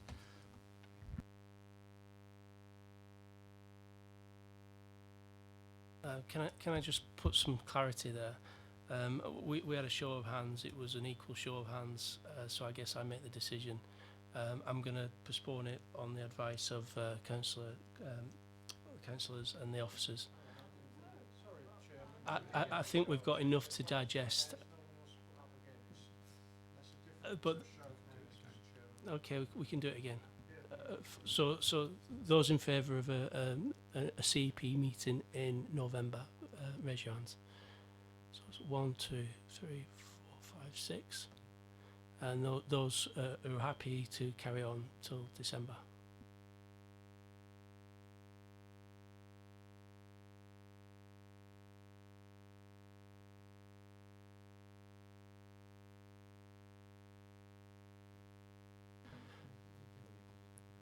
So that's 6-6. So I made the call. I was, but I have overriding decision, I guess. I understand what you're saying, but if you've got more information, can we have a special meeting as soon as you've got that information, if it's before December's meeting? I think what we're trying to get across is people out there are anxious, what's happening, work that's been done. They've done a great job, the professionals, but we do need to actually get a move on, and people do, sorry to say, ain't got a lot of faith in us politicians these days, I'm afraid, and like to see that we're going to do something. So if we've got some stuff to feed back, even if it's a half-hour meeting or an hour meeting, as long as it's advertised and the public can come along, I think that would be a way forward. I appreciate that, yeah. Does anybody else want to say? Well, just I think, you know, depending on what we can get and by when we can get it, I'd welcome the suggestion of a shorter meeting. If a half-hour meeting to digest the information, we will be sharing the report, so we also need to give time to digest that. There will be further work going on as well at pace, but there's a lot of other work going on at pace as well. So, you know, we do have capacity constraints. We do have other projects that we've got to focus on too. We will do our best. And I think I would add to that councillors do need to understand that the whole basis of cabinet governance is that we're the accountable portfolio holders in this. And yeah, well, you can, but the alternative is to have a committee based executive. Now, you may like that, but that, unfortunately, for those who do like that, is not what the current system of governance is in Basingstoke and Deane. All right, Councillor Jones, I have you on my list. I think we're here to scrutinise as well, and that's the whole idea. Otherwise, it's like a dictatorship. So that's what you bring it here for, so we can have a look at it across party, not to be biased, to see what is actually going on. So as soon as you've got information, please send it back. We'd love to look through it. Thank you. Sorry, Councillor Miller. It's been a long time, but yeah, it's you. Thank you. Yeah, the reason, okay, I'm a substitute, but I wouldn't advise setting a date in November. Legal implications, para 6.1. The question of state aid was raised. The legal advice is you've got to wait till you've got heads of terms agreed. Now, I'm sorry, that's one of the hardest things to get done. Now, you get a legal team advising you that you needed the any detail of possible solution and heads of terms agreed, you're not going to have anything to talk about that until it gets to November. If you want to challenge the legal team, that is entirely up to you. But I take advice of a legal statement like that.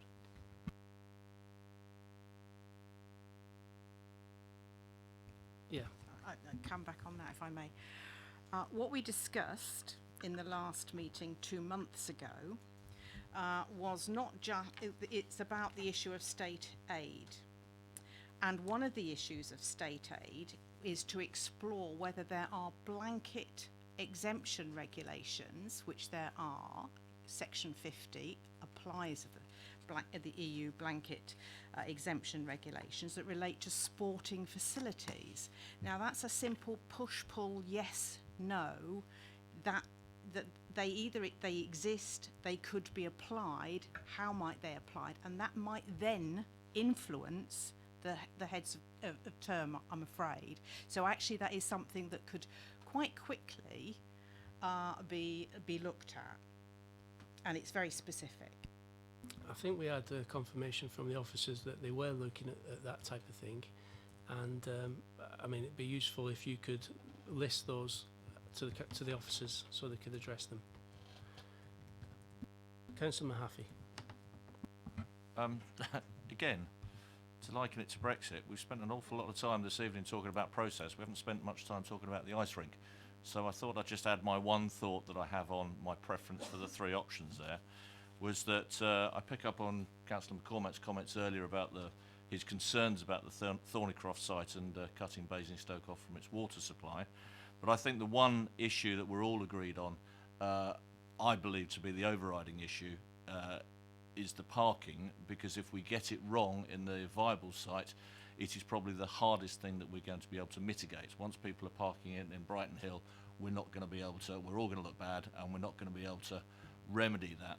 So I think the only viable site is the Thornycroft site, because it has the potential for overflow onto the main leisure park.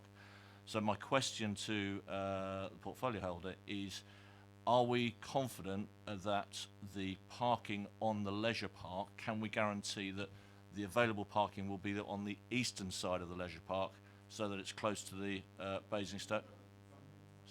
Well, that's the question. Is the parking on the leisure park going to be within walking distance to the ice rink?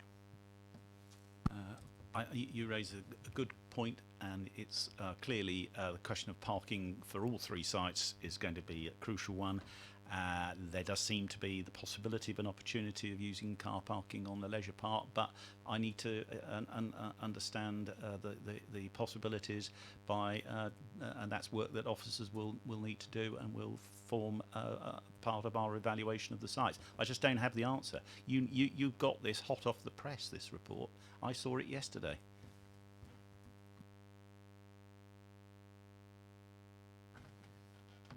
Councillor Kinnear. No. Councillor Woodridge. Thank you. Just a comment really about the agenda items. I know there was a good reason, because I asked you at the start of the committee why this one wasn't first today, but going forward for future meetings, now you know how many people come from the user group to these meetings, and it's been the same in other meetings. Can you very much try to get them first on the agenda for future CEP meetings, so they don't have to wait around like this all night? Thank you. Yeah, no problem. Have we got any more questions from councillors? Sorry, Councillor Hickling. Yeah, thank you. So it's good to see the progress that's being made on the temporary solutions. I'd like to go back to talk about more permanent solutions. I'm aware that obviously the High Court case is now over that's involving the new leisure park facilities. Given that, and given that we're quoted on our website as saying detailed plans have now begun on the contents of said new leisure park, do we yet have confirmation that it will include a permanent ice rink in the future? That is the basis on which the development agreement was signed, and so until something else happens that would obviate that, then that is still there. Absolutely. So New River is still part of any discussions that we have, and my understanding is that now that that legal challenge has, I think, been put to one side, that of course you never know with legal challenges, do you? But I hope not. But assuming it has, then I think the timetable, and Kate Dean will correct me if I'm wrong here, is that they're looking to get a planning application in at the early part of 2021. Yes, that's right. Councillor Woodridge.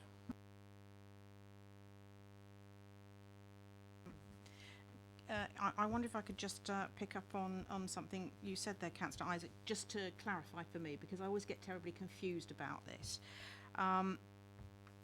In terms of the agreement, the development agreement with New River, it seems to me that it constantly gets represented in different ways. I had understood that the only thing that's sort of guaranteed really is a swimming pool of diminishing sort of size, but that the only commitment in terms of an ice rink was to sort of do some sort of viability study, not that it was a guarantee there will be an ice rink built. Can you just clarify that for me? Happy to clarify both points, actually, Councillor Taylor. Firstly, the development agreement does provide for a new aquadrome. I'm not sure that you're right that it's going to be smaller. It will certainly be a vast improvement on the aquadrome we've got at the moment, and there's still design work that it needs to be done in relation to that. But I'm happy to confirm that the new aquadrome, as part of the deal, if it's fulfilled, will be at no cost to the public. So that's very positive news for the borough. In relation to what the development agreement says in relation to a new ice rink, the development agreement at the council's specific request does provide for a new ice rink on the new leisure park, providing that there's an operator to run it and that it can be done on a viable basis.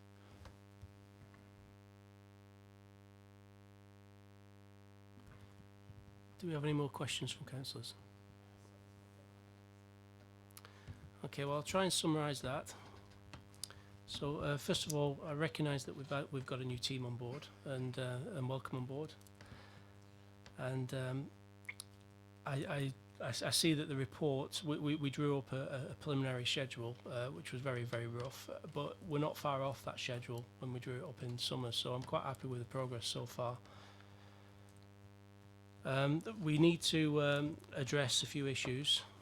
So obviously the report came out last week. It's still being addressed internally, but we'll probably need time to comment on that.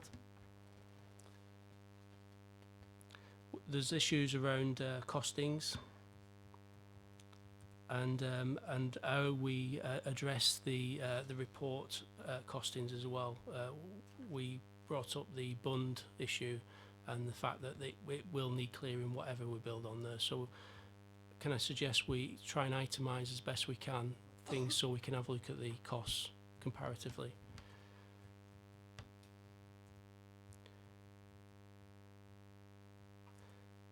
So we've also, it came up a couple of times about putting the ice rink. Obviously it's going to come on all the agendas of the next few, all the next CEPs. Can we put that first on the list as well, so we can get, so the public don't have to sit through other items. We need to address Planet Ice. There's a few issues I think we requested at the last CEP meeting, certainly on footfall, and obviously there's cost implications and ownership, finance, that type of thing, which need to be addressed. Suggest that it might be an idea to invite Planet Ice to the next meeting. I was going to get onto that.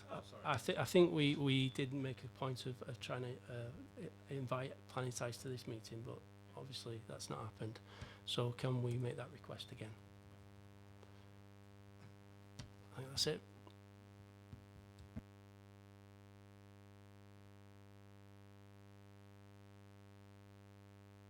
I think the other issue was we did mention a new CEP meeting, but we've changed that to an update potentially on the 20th of November.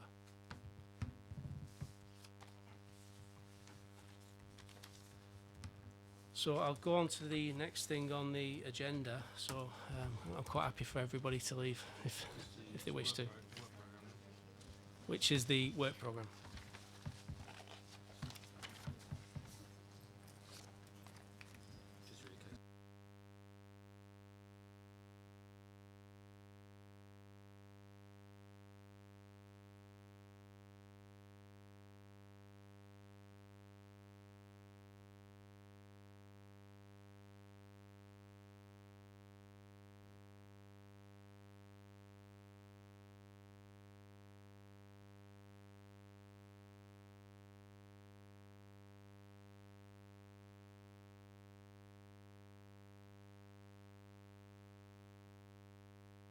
So item 8 on the agenda, sorry, item 9 on the agenda is Community Environment Partnership Work Programme.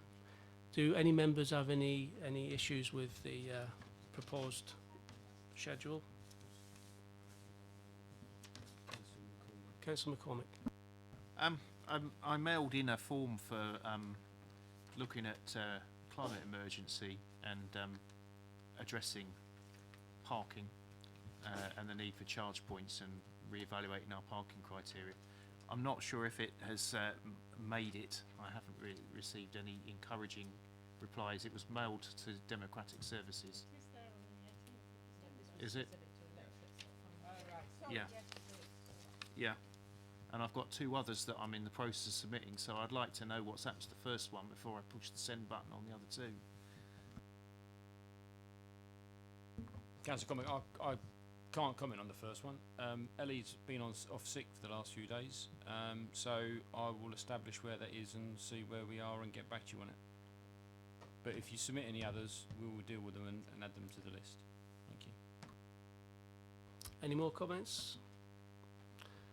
So we have a proposed 20th of November update on the ice rink, and then the 18th of December again another update on the ice rink, and I've asked for that to be put on as item, the first item on the agenda. Update following the climate emergency declaration, which just discussed, and BLOVE review. What a BLOVE review? So Be Love is the annual concert which we do in the War Memorial Park, and it was change of management a couple of years ago, and we need to review that and see if it's working basically.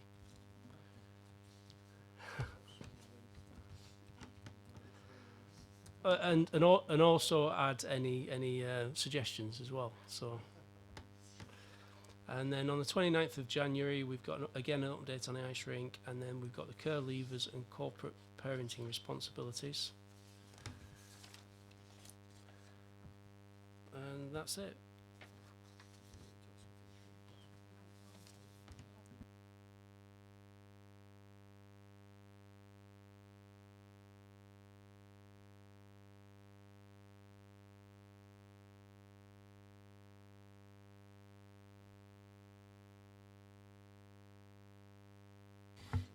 Chair, there's a to-be timetabled property investment policy maintaining leased buildings. Sorry, could I ask you to repeat that? There is a to-be timetabled, if you just turn over the page, page 26, there is a property investment policy maintaining leased buildings to be timetabled, so I'm not quite sure what that means. Unfortunately, Councillor Isaac's just left, so we can't question him on that. But I assume that it's something we can address and ask for a date. I think the lack of date is the issue, but we can address that.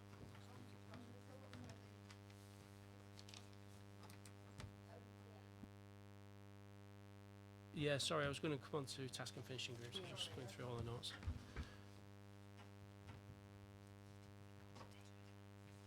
So we've got the group met on the 9th of the 9th to put together a list of questions to submit to the task to the CCG.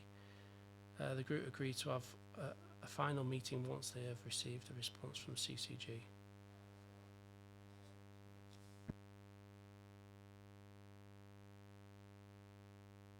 So we're still waiting for a final response for that to happen.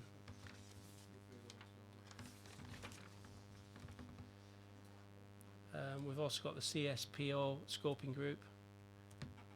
Representatives now been appointed on the group. A list of dates has also been circulated to the group in order to set up the first meeting. I think we've got a date for that, haven't we?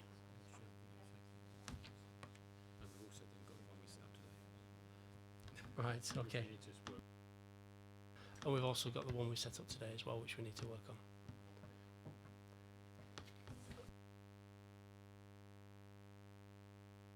And that's it. I declare the meeting closed. Thank you.